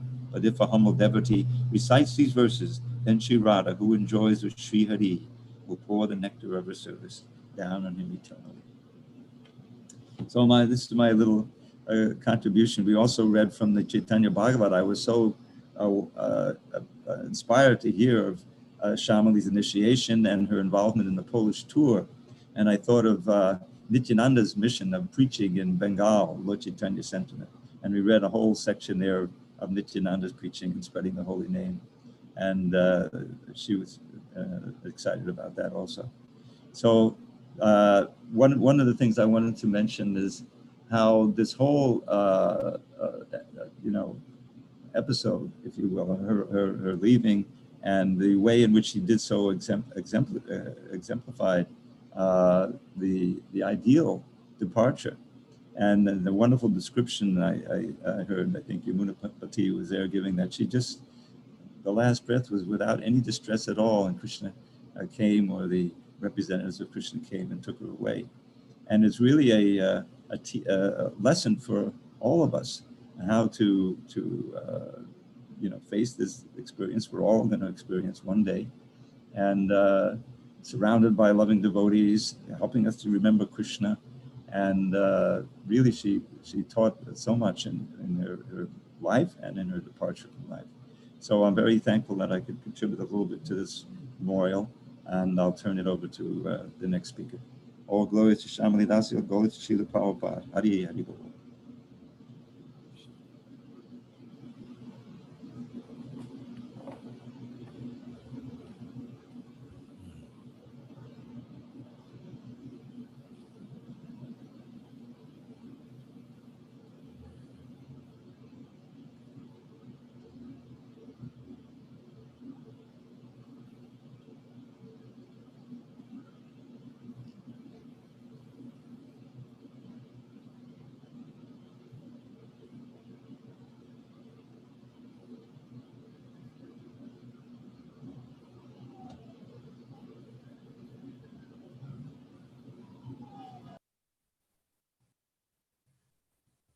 How we doing, Tapas?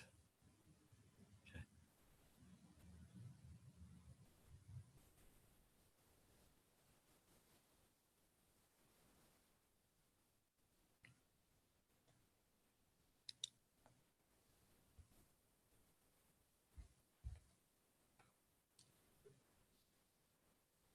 Hare Krishna.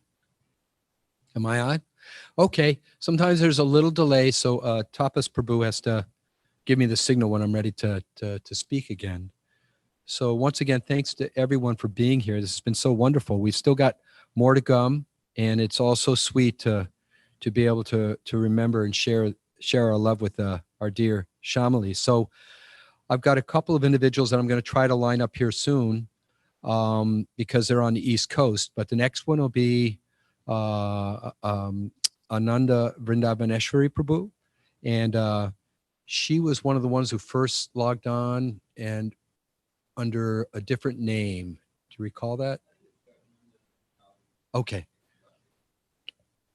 So Ananda Vrindavaneshwari is a very kind, lifelong friend of our family who knew our Syamali during the 1980s when she was young, and who is now the temple president for the Hare Krishna community in Washington, D.C.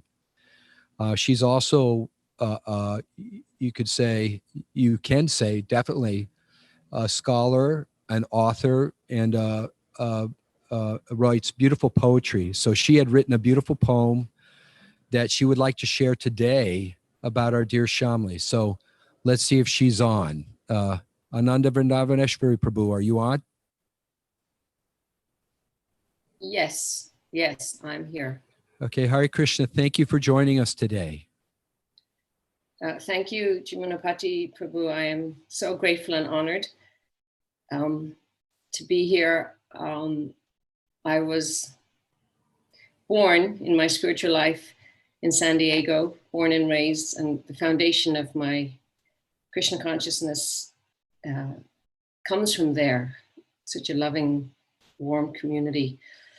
I left in 89 and only ran into Syamali again a number of years back when she stopped in DC en route to Alachua, and her and Bhismadeva, and I could tell right away what an extraordinary couple. And you know, she told me they were on their way to Alachua. In my, you know, typical temple president mind, I was simultaneously wanting her to find success there and perhaps not, so she could come back and maybe join us in our community in DC. I was so taken by her qualities and just the energy she carried around with her. So when Bhakti Swami passed away, recently there was a poem that was going around called When Great Trees Fall by Maya Angelou. And so this kind of inspired me to write a short poem called Small Trees Too. In prayer, remembering Syamali and so many devotees who are ill or perhaps preparing to leave this world. So the poem is called Small Trees Too. When small trees fall, when smaller trees fall, they also make a big sound. To those who are close by, there is a silence except for the kirtan of the holy name, which absorbs our pain. When smaller trees fall, even though we know it's going to happen, we are never quite ready for it, the ending of one thing and the beginning of another. When small trees fall, the neighborhood misses the shelter, the birds, the branches, the people, the fruits, the artists, the colors, the animals, the shade, the poets, the inspiration. Everyone misses something. Everyone remembers something and becomes grateful. When smaller trees fall, we know it's not a matter of size in Krishna's eyes. We know we all belong, that we are just falling back to our true story, where everyone is named and loved for all time to come. Syamali Devi Dasi ki jai.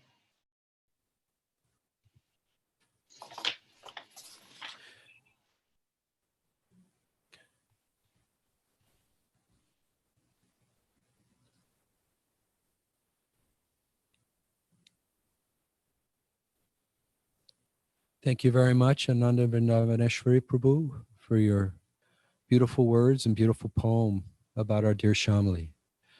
Okay, Hare Krishna. We're going to go ahead and move on now to Parameshwari. Parameshwari and Scotty are, Scotty's her husband, and they have the beautiful little daughter, Shivani.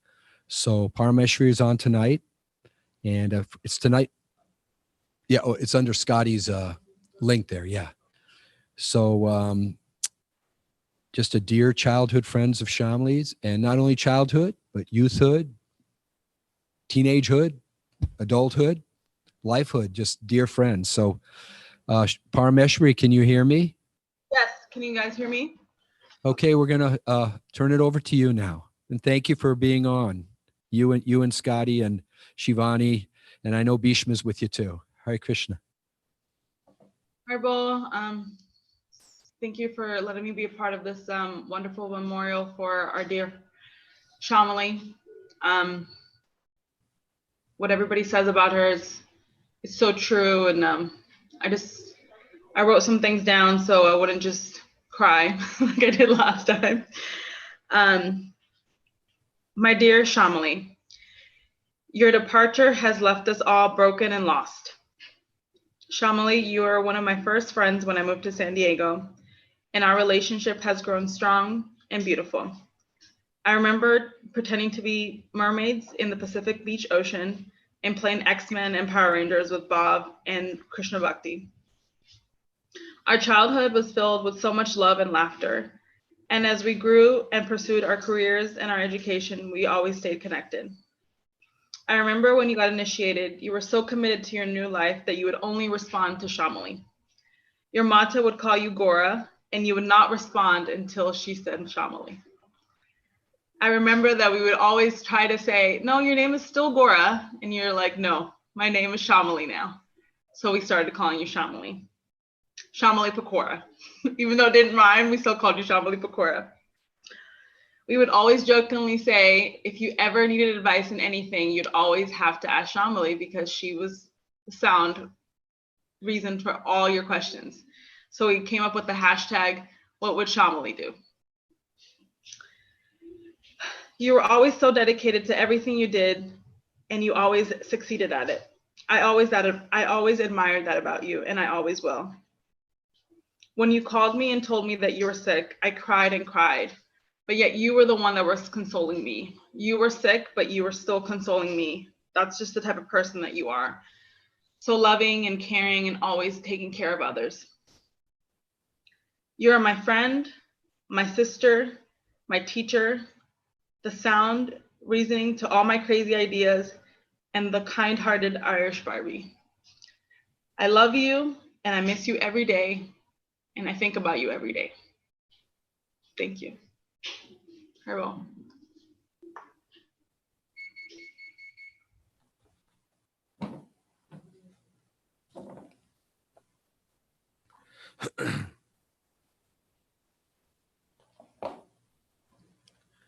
Okay, Hare Krishna. Thank you very much, Parameshwari.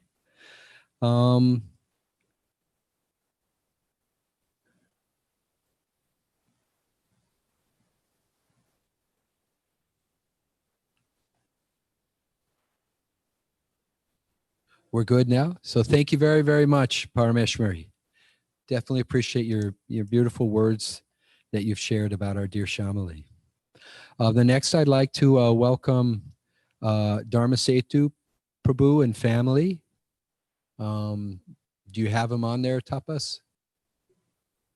It'll just take a second, and then we'll check Dharma Prabhu to see if you're on. But before he gets on, I'm going to go ahead and say a few words. Is that okay? Okay. Dharma Setu Prabhu and his family have always been very close friends with our family, and his daughters grew up together being friends with Syamali. On behalf of his whole family, he'll be speaking a few words and sharing their memories about our dear Syamali. Okay, so as soon as you're ready, we'll hand it over to Dharma Setu Prabhu.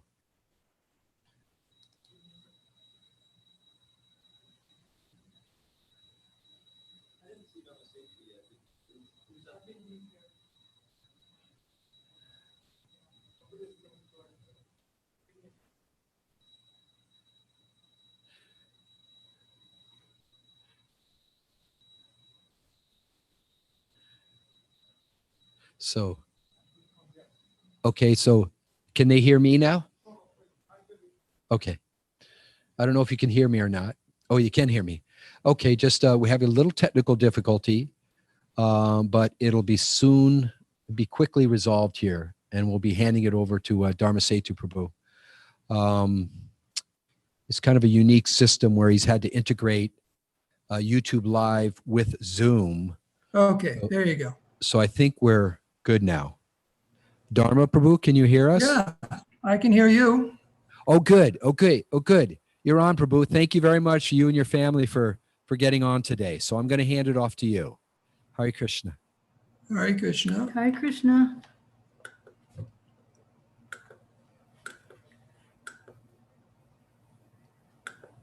There, can you see that? Can you see that? Yes, we can see this. Thank you Can you very hear much. me okay? We can hear you very well. Okay. So first, on behalf of our family, we offer our heartfelt condolences to Parashakti, Yamunapati, Jayasri, Janaki, Ajita, Sean, Nadia, and to Syamali's beloved Bhishma, and to everyone who loved her. Janaki, Chintamani, Tulsi, and I got together to reminisce about Syamali and to go through photos for this memorial. There were lots of laughter and a lot of tears, and we put together this slideshow with love in Syamali's honor. And Johnny and I will take turns reading. So Syamali was, there we go. Syamali was dear to our family from the beginning of her life. Janavi was at the hospital when she was born and remembers thinking she was such a beautiful baby and that she looked a lot like her dad. Jamuna reminded us about the Ladu cigars that he passed out up and down Grand Avenue to celebrate the arrival of baby Goura Charana. The two pictures at the top were taken in the backyard at the duplex on the corner of Dawes and Thomas Street. There was an older man who lived in the next duplex with a small yappy dog. Sometimes he would let the dog loose and let it charge up to Goura, Chintamani, and Tulsi when they played out on the front sidewalk. They would scream, and all three of them would literally try to climb up my body to get away from the dog. When Tulsi was a tiny toddler, she had trouble saying Goura's name. She called her Dodi, then Dora, and eventually Goura. Chintamani would dress up Tulsi and Goura as Radha Giridhari, then stand them on a trampoline as a makeshift altar. And sometimes they dressed up as Victorian women. Tulsi and Chintamani treasure memories of long days at the beach with Goura and Parashakti, followed by a stop off at Lucky's grocery store to get Breyer's ice cream and cream soda, which they drank from character Dixie cups and enjoyed it with Para's delicious cooking. They remember climbing the tree in front of her home. They remember the backyard mud puddles, water balloon fights, and Goura's favorite, sleepovers. The goal at the end of every playtime was to get a parent to agree to a sleepover. No sleeping happened, just lots of giggling. We all loved Goura's giggle. Our family had lots of parties and meals with Goura. She was a really, really good eater, and we wondered where all the prasadam went to on that slender little one. The photo on the bottom left was taken at Green Valley Falls in Cuyamaca. We would picnic at the campground and then spend hours in the water sliding down the natural rock water slide. They had a blast, and Dharmasetu and I had as much fun as they did. Tulsi loved playing all Sunday at Goura's and then getting showered, washing her hair with Para's Nature's Gate shampoo, and then getting dressed for the Sunday feast. They would head down to the They would head down the temple block and happily dance in kirtan together. Chintamani and Tulsi still giggle over Goura's Moondreamer. She wanted the lovely princess you see on the left, but she ended up somehow with the evil Scowleen. The girls played with Scowleen, but they had to hide her at night because she glowed in the dark and was too scary. The photo on the right is Goura and Tulsi on their first day of school at Pacific Beach Elementary. Goura was always up for fun and thoroughly enjoyed people. She loved parties, school, hanging out with friends, and dressing up and singing. She recently mentioned to Chintamani how much as a child she enjoyed singing along to We Sing Silly Song cassette. Her favorite song was I'm a Nut. Everyone will agree, Syamali was a treasure to all of us in the New Govardhana community. She was a talented actress and participated in many devotional plays.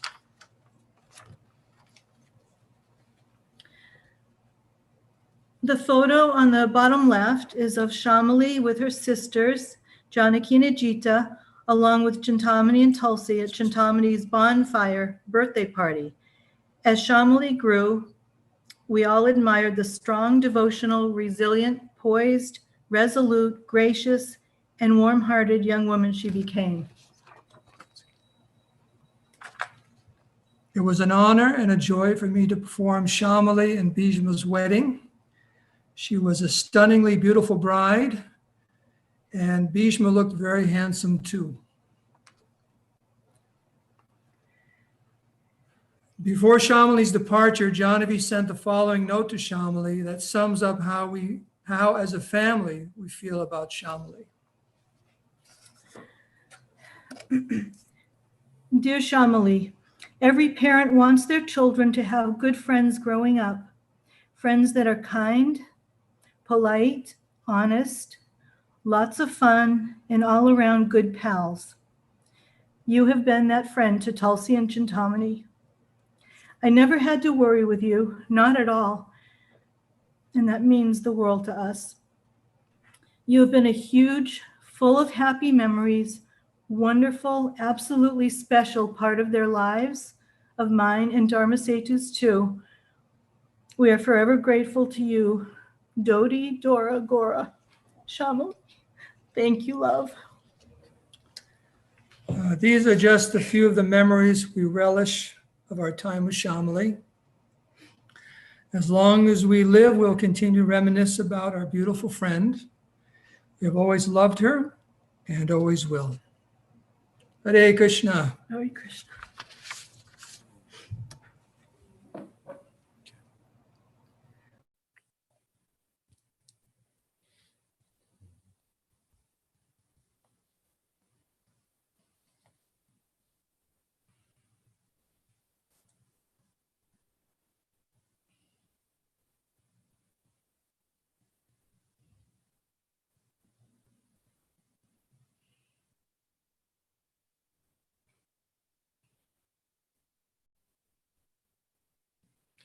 Okay, Hare Krishna.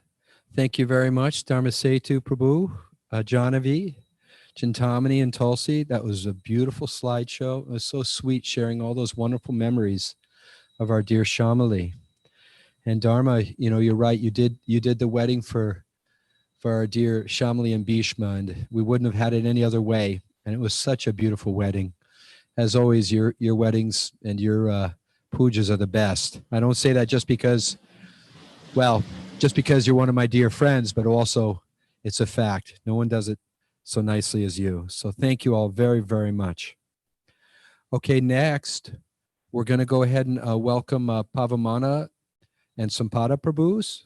Let me say a couple of words. Both he and his wife are also longtime close friends of our family, and they knew our dear Syamali as she grew up within our community. And Pavamana and her would like to share some words, also some memories about our dear Syamali. So I'll hand it off to you, Pavamana Prabhu, and then you can let us know when you're on.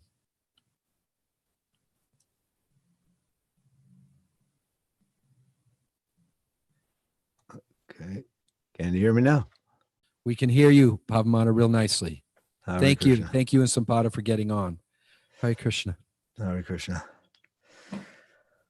Well, the one thing about the memorialists that I'm discovering things and realizing things that, and as I hear more and more about Syamali, that I never knew. Even though we lived in the community, we don't have any kids, so we didn't have too much interaction. But all of my memories of her were exactly as you all have been describing. She was a very strong personality, but just so full of love. Several years ago, we visited Alachua, and the idea perhaps we might move there. And we were going around and looking at houses with Kirtaraj. At some point, we were invited to Shamali's place, and she was just a perfect host. Just, very, very gracious. Cooked some rice and dal right on the spot. I mean, it was just wonderful. And seeing her at the temple and, engaging in different activities and like that, just a perfect example. She was a perfect example of a devotee, in so many ways. I mean, just, talented, and very, very personal. I wrote down a few things more on the philosophical side, just because, I couldn't say that, we had so much personal interaction. First thing I'd like to say is that the daughter takes the qualities of the father. So I see so much of Yamunapati in Syamali. Just, the same gentle strength, if you want to say it like that. And when I heard that she was going to marry Bhismadeva, I didn't know whether to cry or laugh or jump up and down or what. This is like the wedding of all time.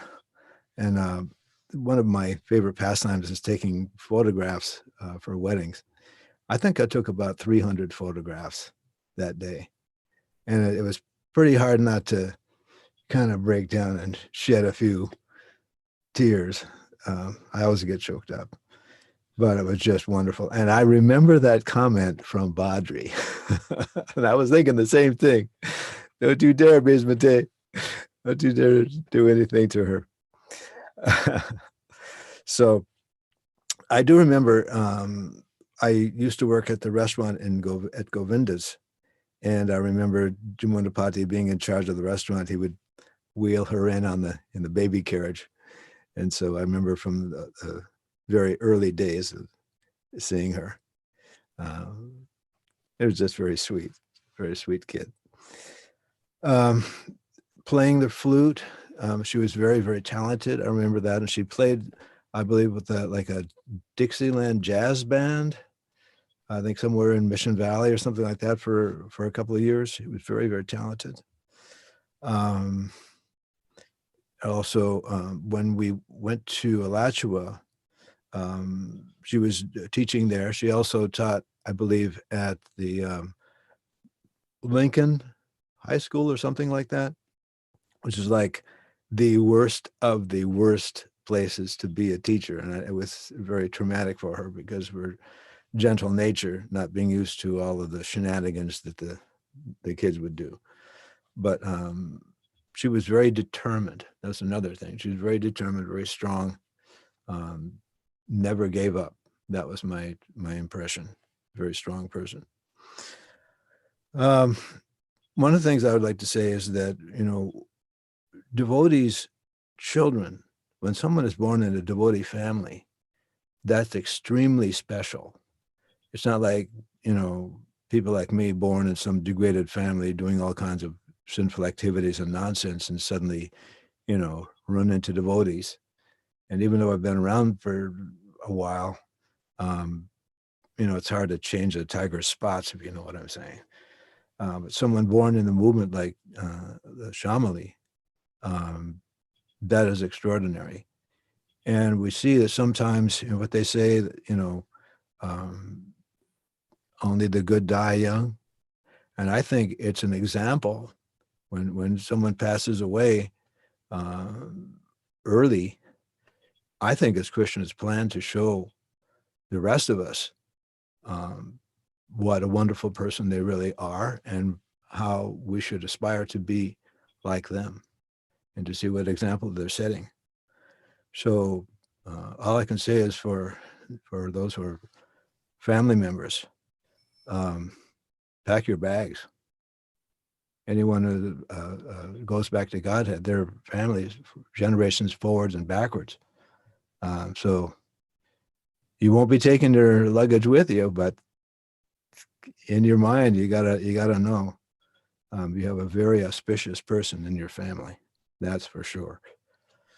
So sometimes, we see the different activities of, Srila Prabhupada had his own activities growing up, playing, he had to have a gun for each hand, right? So it's not that a devotee has is not enjoying life, is not, experiencing life as the rest of us know. But sometimes it's hard to see where someone is at. I'll give an example. Gadadhar was told that to meet Pundarik Vidyanidhi. Pundarik Vidyanidhi was living a very opulent lifestyle. And so I can't remember who was, maybe Durga knows, who was introducing Gadadhar to Pundarik Vidyanidhi. And they went to his house, and he's laying on the couch, and he's, peeled me a grape, and, and then at a certain point, someone read a verse that had to do with Krishna. And all of a sudden, he just went mad, completely mad. So Gadadhar could understand, if I hadn't been introduced in this way, I would not have known. I would have thought he was some materialist. So amongst our community, sometimes we may think, oh, we did this and that, the other thing, that they're just like me. Well, unless you're a pure devotee, sometimes you can't really understand who someone really is. So, seeing the pastimes of our dear Syamali, we can tell, because of different symptoms and things that she did, that she was a very, very advanced, pure soul. So we were very fortunate to have this person, and it's heartbreaking. I'm a pretty hard-hearted person. I don't think I even cried much when my mother left. But I can't even think about the situation. It's too sad. But we're actually celebrating. And Prabhupada used to say, the appearance and disappearance, they're basically the same thing, just going somewhere else. It's very sad, because we love this person, and sometimes we kind of take it for granted that they're always going to be there. And then when someone is taken away, we're very, very shocked and sad, but reminded that, this is life here in the world of embodied souls. And this is part of life. It's just, to be expected. And we will all be in a similar position, and how we will react and what we will think of at the time of death. That's our final exam. So it's very sobering and very sad, but we can also be inspired by the example and the wonderful nature of Syamali, and hope that, someday we could have our association again. So thank you very much. All glories to Srila Prabhupada. All glories to Mother Syamali. Hare Krishna.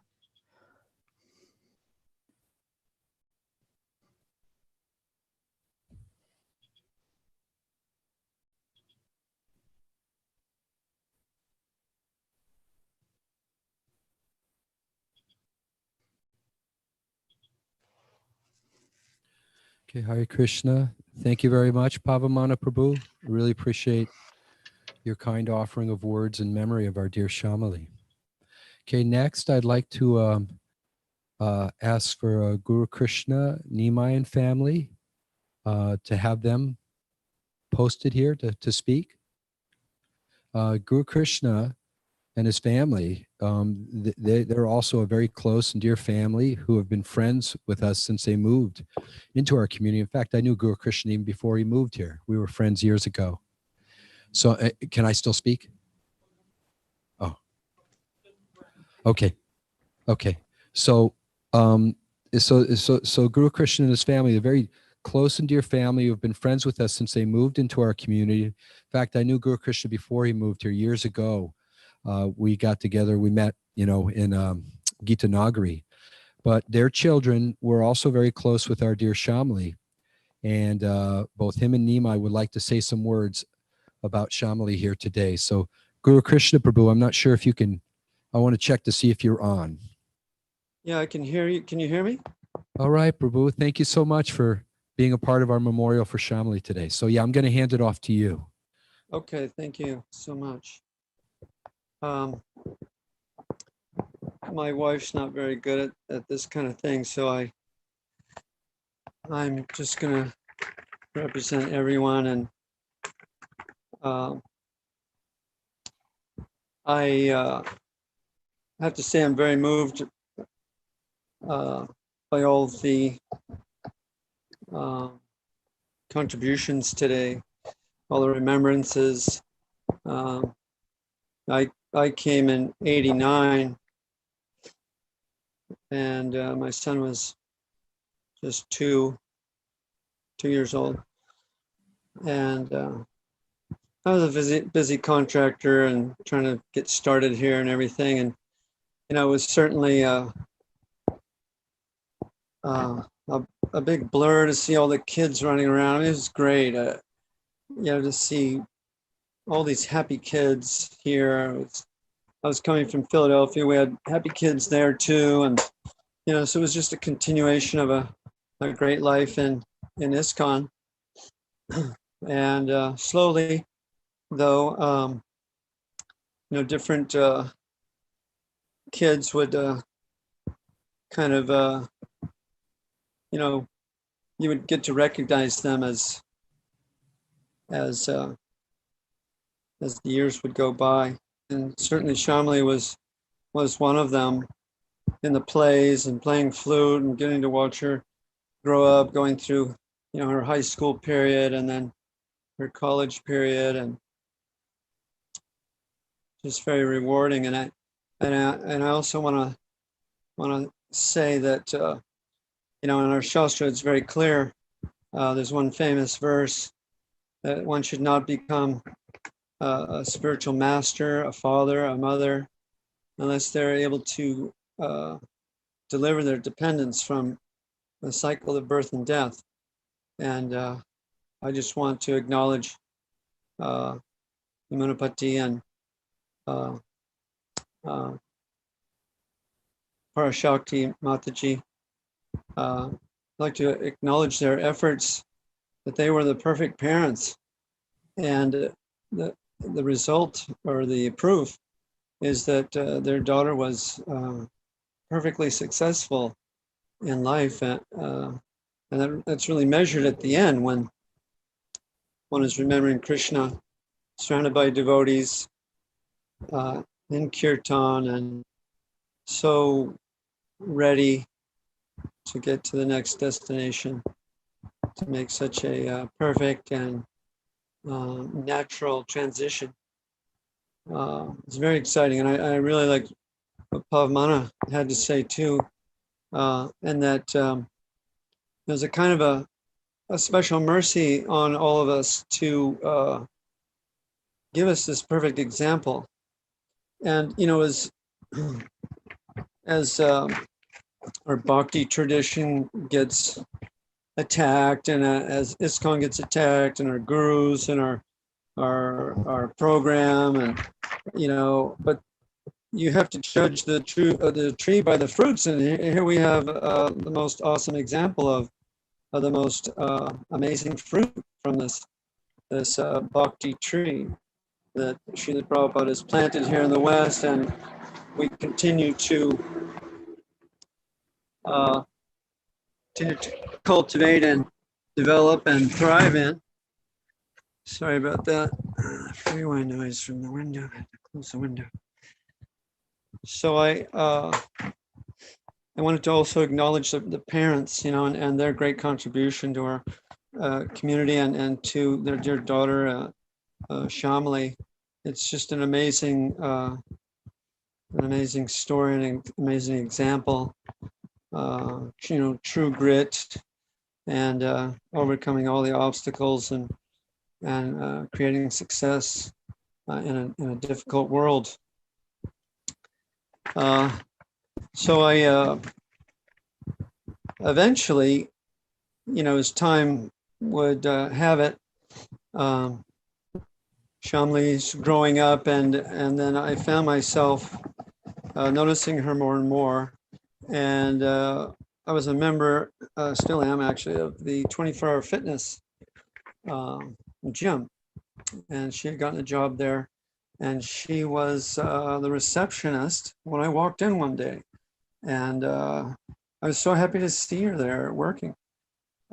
So just a little background leading up to this. My wife, she's one of my greatest counselors. And she was getting on my case, hey, you really need to see people as spirit, soul. You need to stop making fun of them, making fun of their bodies, how they look and how they talk and walk and this and that, and everybody knows what a joker I am, so I'm always trying to find some humor, even where there is no humor, and I get in trouble for it. So she's counseling me, you should see these women as spirit, soul. You should really follow Srila Prabhupada's teachings and see all these women as mother.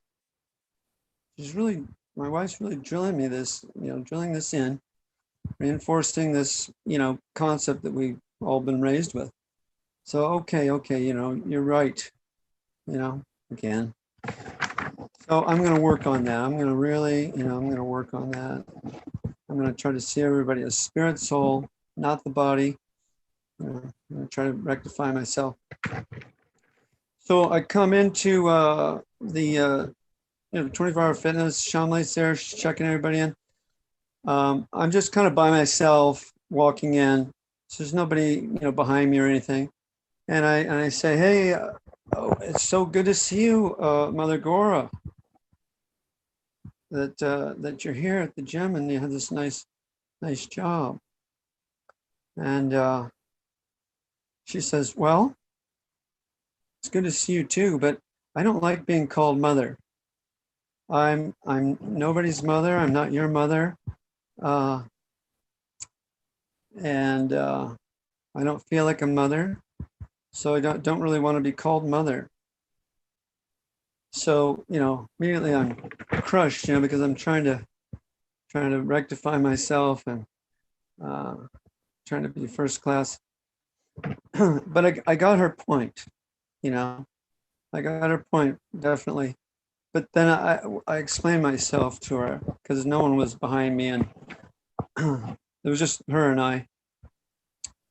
And I said, well, I just want you to know that, when I address you as mother,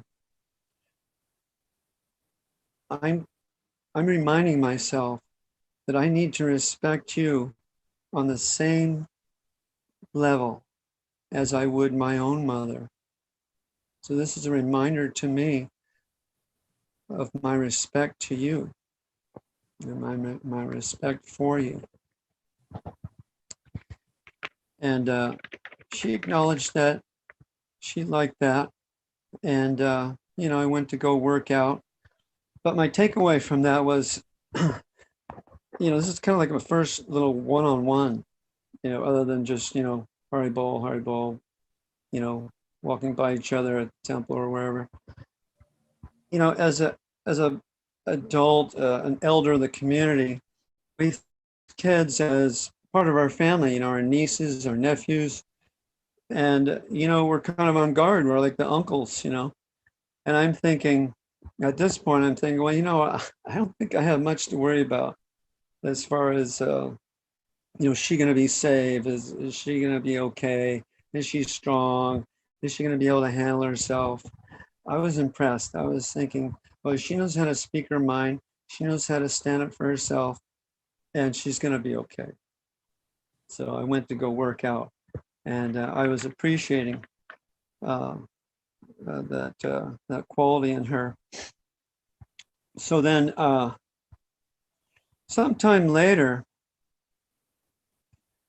I think maybe she was done with college, I'm not sure, but it's at the temple now in San Diego.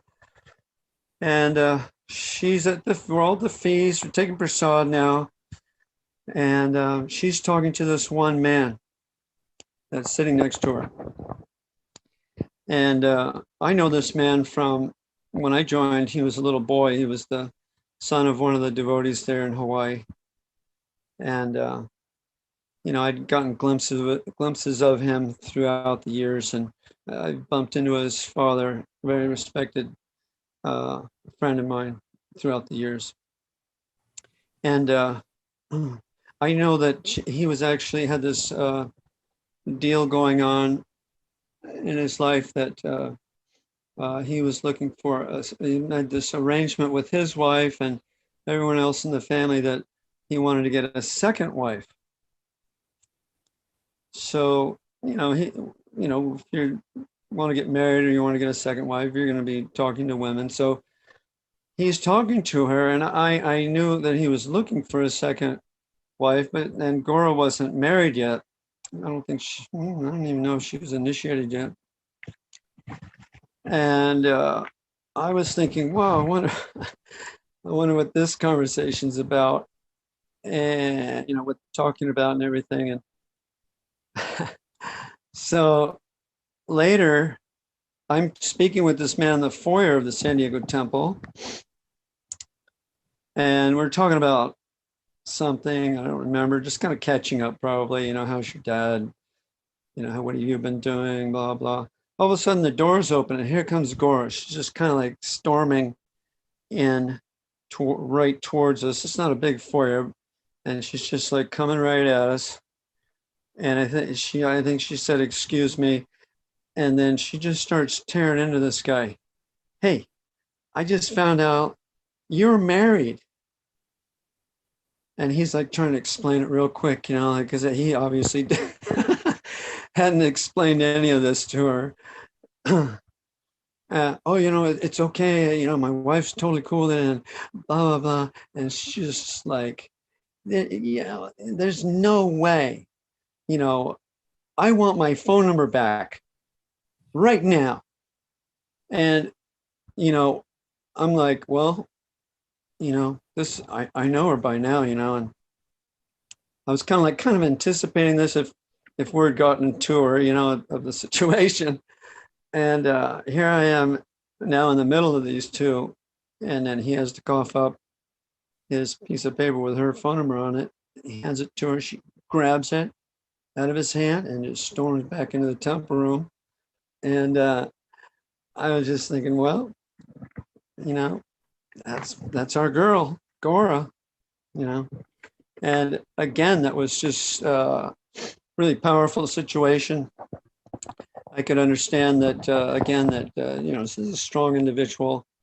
And I'm not really going to have to worry too much about her in life. And she's obviously proven that over the years with her travels and getting initiated and all the other things, getting married. And I'm just so proud of her, and so sad to see her go. But and I was crying like crazy, big tough contractor guy crying, but I was.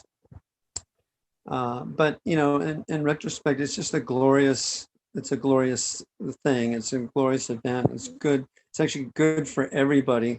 I don't know if Bhishma can really appreciate how good it is for him, but he's got to move on. It looks like he's in a good space.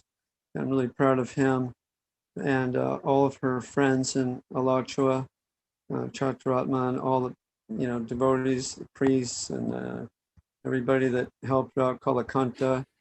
I'm just so thankful to all of them that they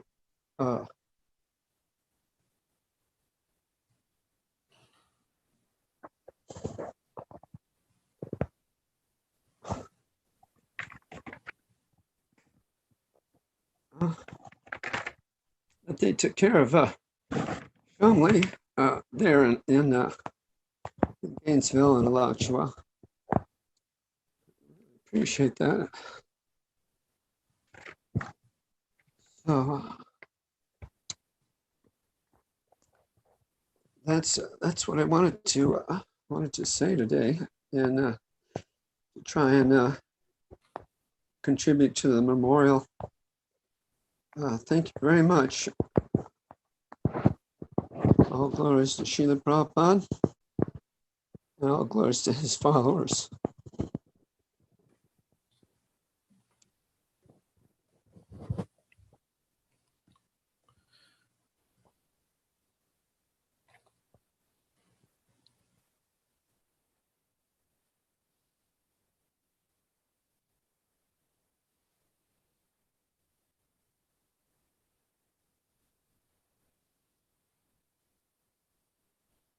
Hare Krishna. Thank you so much, Guru Krishna Prabhu, for sharing your words and your loving memories of our dear Syamali. Really appreciate it, for sure. Next, we'd like to ask Radha Dasi to speak. She's going to speak on behalf of herself and Yudi. Yudi's not feeling so well today, but Radha and Yudi, their whole family, they themselves and their whole family are also our dear friends who knew our Syamali since the time she was born here into our community. And they're also here to share their sweet memories about our dear Syamali. So Radha Dasi, I'm going to ask to see if you're connected. We're here. Hare Krishna and Yudhishthira Prabhu is here also. Oh, wonderful. Thank you both very much for being here today. Okay, I'll hand it off to you both. Hare Krishna. Hare Krishna, everyone. Please accept my obeisances. Glories to Prabhupada.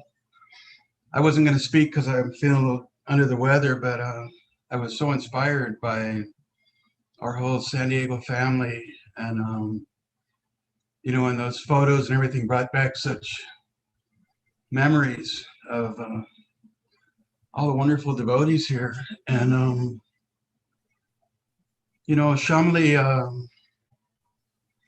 used to come to our house a lot she was good friends with Baba, and Param and Baba and Krishna Bhakti, is that his name? Yeah.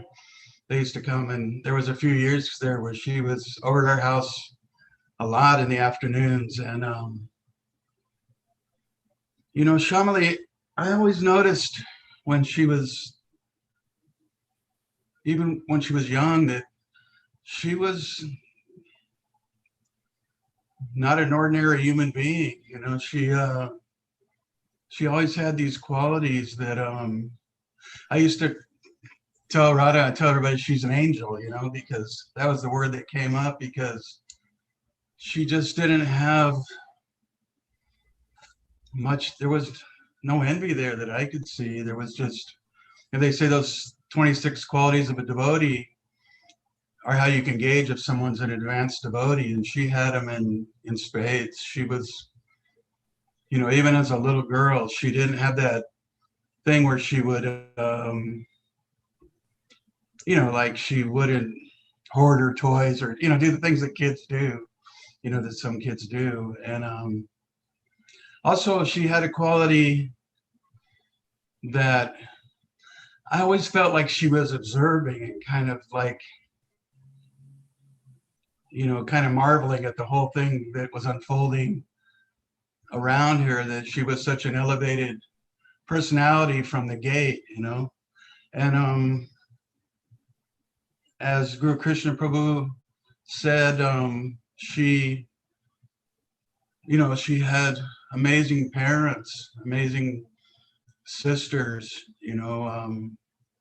Parashakti, Yamunapati, Jayasri, these are extraordinary people that you don't, outside of Vaishnava communities, I just don't see people like that, with those kind of qualities, those kind of loving, caring qualities, and genuine loving, caring qualities, not,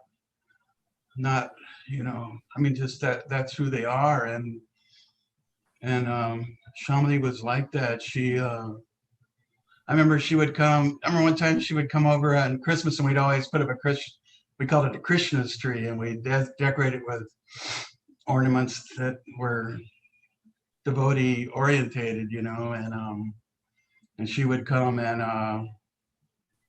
and she I think she thought we were pretty funny, our family, because, you know, we've always been a little motive passion orientated. But she, or we play these funny Christmas songs that were altered by these comedians, and she thought that was hilarious, you know. And yeah, I mean, it's not any wonder that she had such a auspicious and glorious departure from this world, you know. And it's I've discussed with Jamuna a few times, we talked since she left or during the process, that you know, these things are so sad, and I can't imagine what the family's going through. You know, I just can't imagine, and my heart goes out to them. But you know, on the flip side, as Vaishnavas, we know that, you know, we miss these persons when they leave, but they're the most fortunate people on the planet, you know, and that glorious departure that Syamali had, and that you know, so many nice arrangements were made. So Yamunapati, you know, because of the pandemic, you know, and things, he was able to spend so much time there. The family got to there, and it wasn't real prolonged, so she didn't, you know, have to go through that sickness for a long time. And you know, Krishna was just right there with her the whole time, with the family, and we're all learning so much. I mean, today, just listening to everyone, you know, Syamali is preaching right now, you know, just showing us how to care for Vaishnavas, and she, you know, and her marrying Bhishma, who is such a kind-hearted, sweet soul. And, you know, out here on the West Coast, we would hear about how they were caring for the Vaishnavas everywhere they went. Gunu Grai Maharaj told me that when he was there, they were, you know, so kind to him. And we should just, I was thinking how older devotees would tell me how they pray to these departed Vaishnavas who, you know, are now fully actuated spirit souls in the spiritual world, and they pray for the qualities that they had. And I think the quality that I would pray to Syamali for was just, you know, there's that verse that Rupa Goswami, I think, or Jiva Goswami one. No, it's Jiva Goswami, I think, or Sanatana, I don't know. But anyways, that about, I don't know it verbatim, I think Jamuna does, but it's kindness to all living entities, taste for the holy name, and service to the Vaishnavas. Other than this, there was no other dharma. And she encapsulated that, especially kindness to all living entities and service to the Vaishnavas.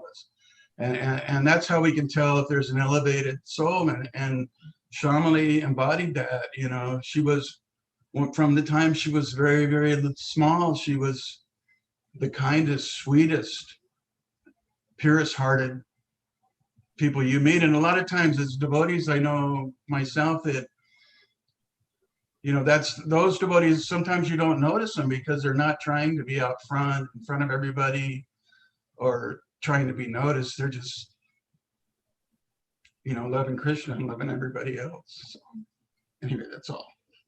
Thank you. I wrote a little something.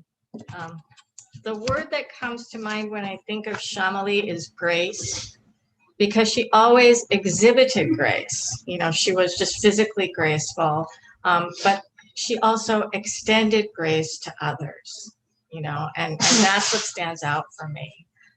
I think as Vaishnavas, we expect an awful lot of our young women.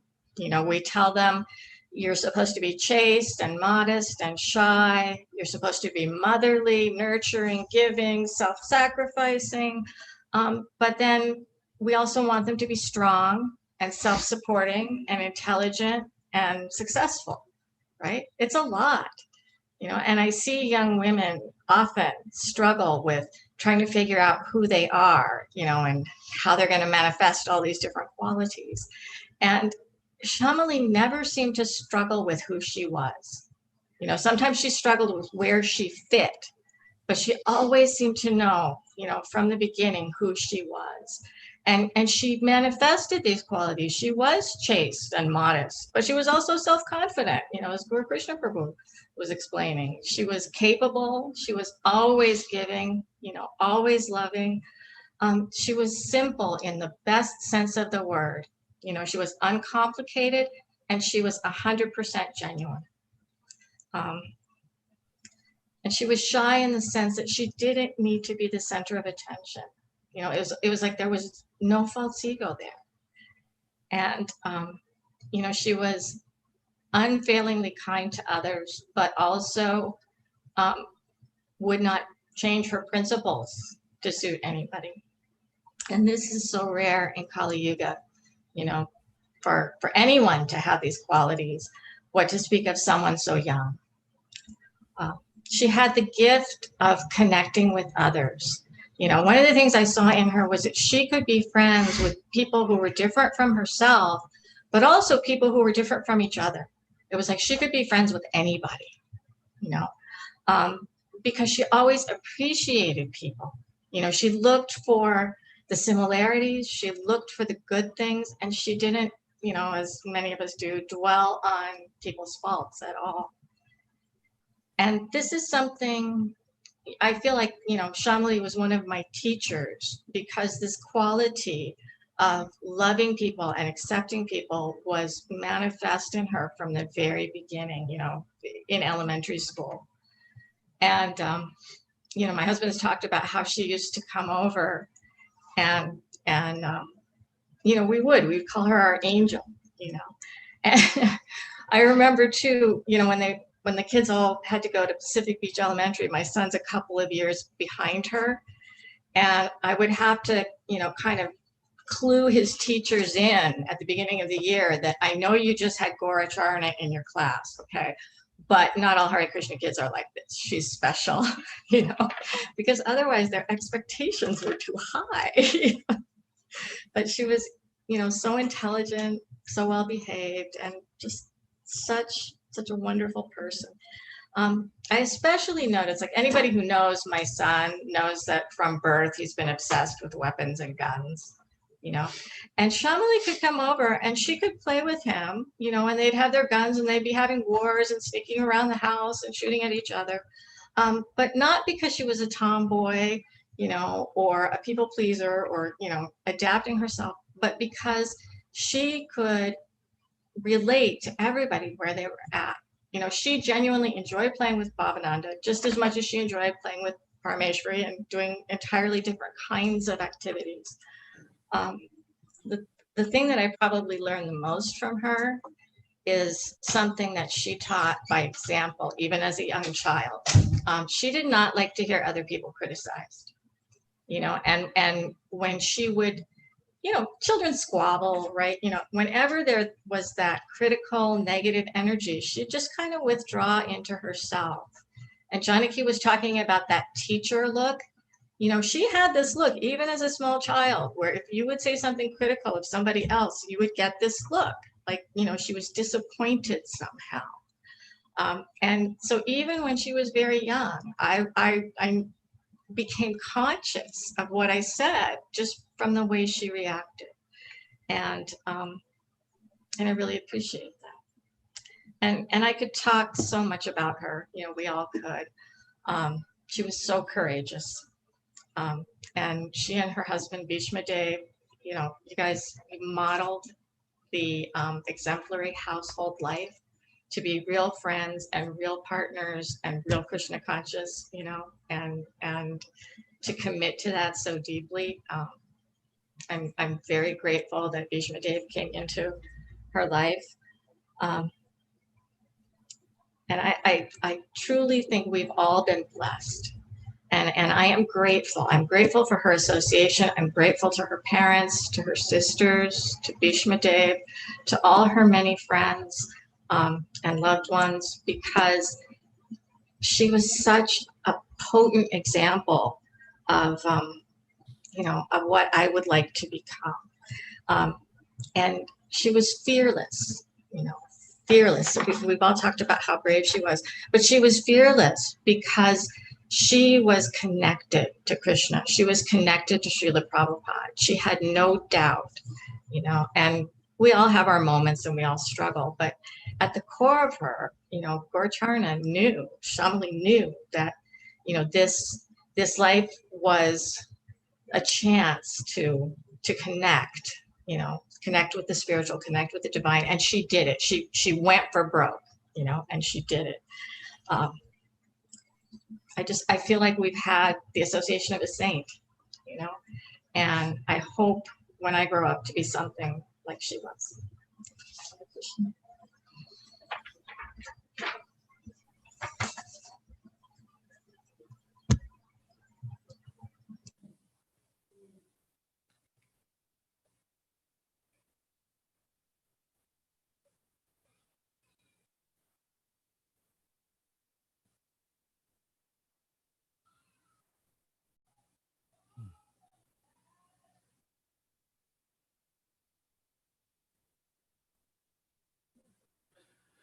Hare Krishna. Dear Yudi and Radha, thank you so much for taking the time to share your love, your loving memories of our dear Syamali, and everything that you brought here today. So very much appreciate it for sure. Okay, and then we had our next speaker, and this is I know we're running a little bit late, but we want to make sure we have one more person or persons, family that we'd like to include here, and that's Madhus, Kanchambala, and Chintamani. All of them are very close friends with our family, and also had been so with our dear Syamali. So I believe Kanchambala is going to speak on behalf of the whole family, and we want to hand it off to her. And this will be our final offering. And then after that, we'll say some closing words and, go from there as far as our memorial here for our dear Syamali. So Kanchambala, are you there?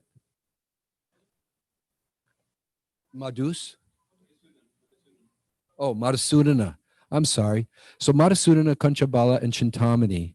But I didn't know. I saw the name Kanchambala here on my list, so I didn't know who was going to be speaking. But whoever wants to speak from their wonderful family is fine with us. Are you there?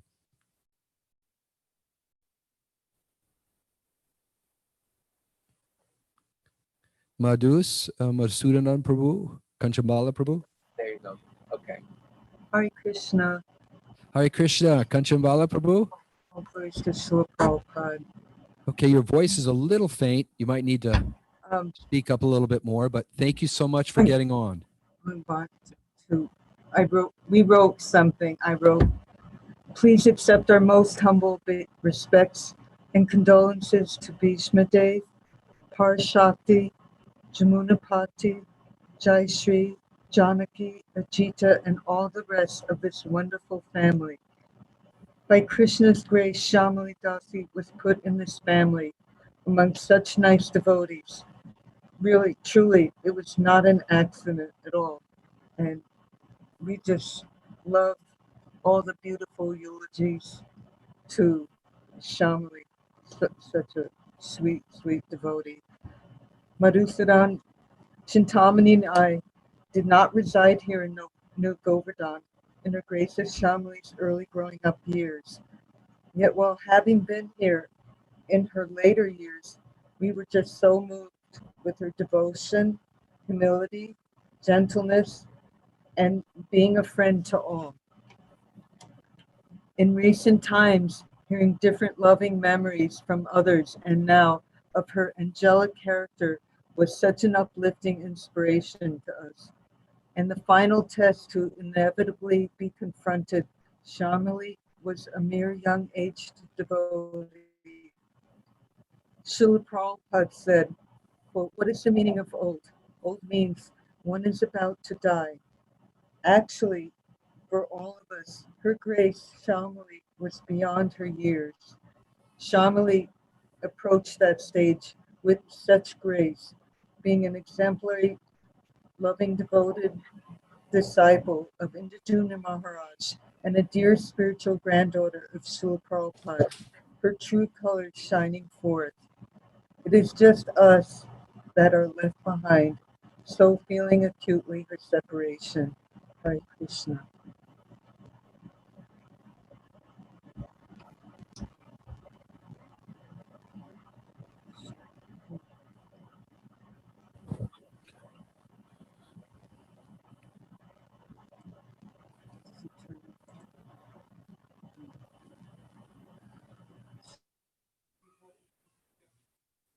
Can you shut that side door while you're at it?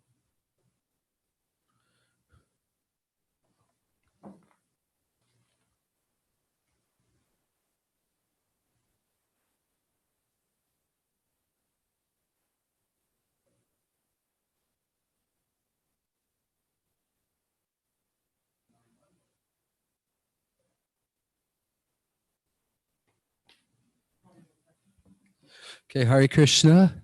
Thank you so much, Kanchambala and Kanchambala Prabhu and Madhus Prabhu, for your wonderful offering and memories about our dear Syamali.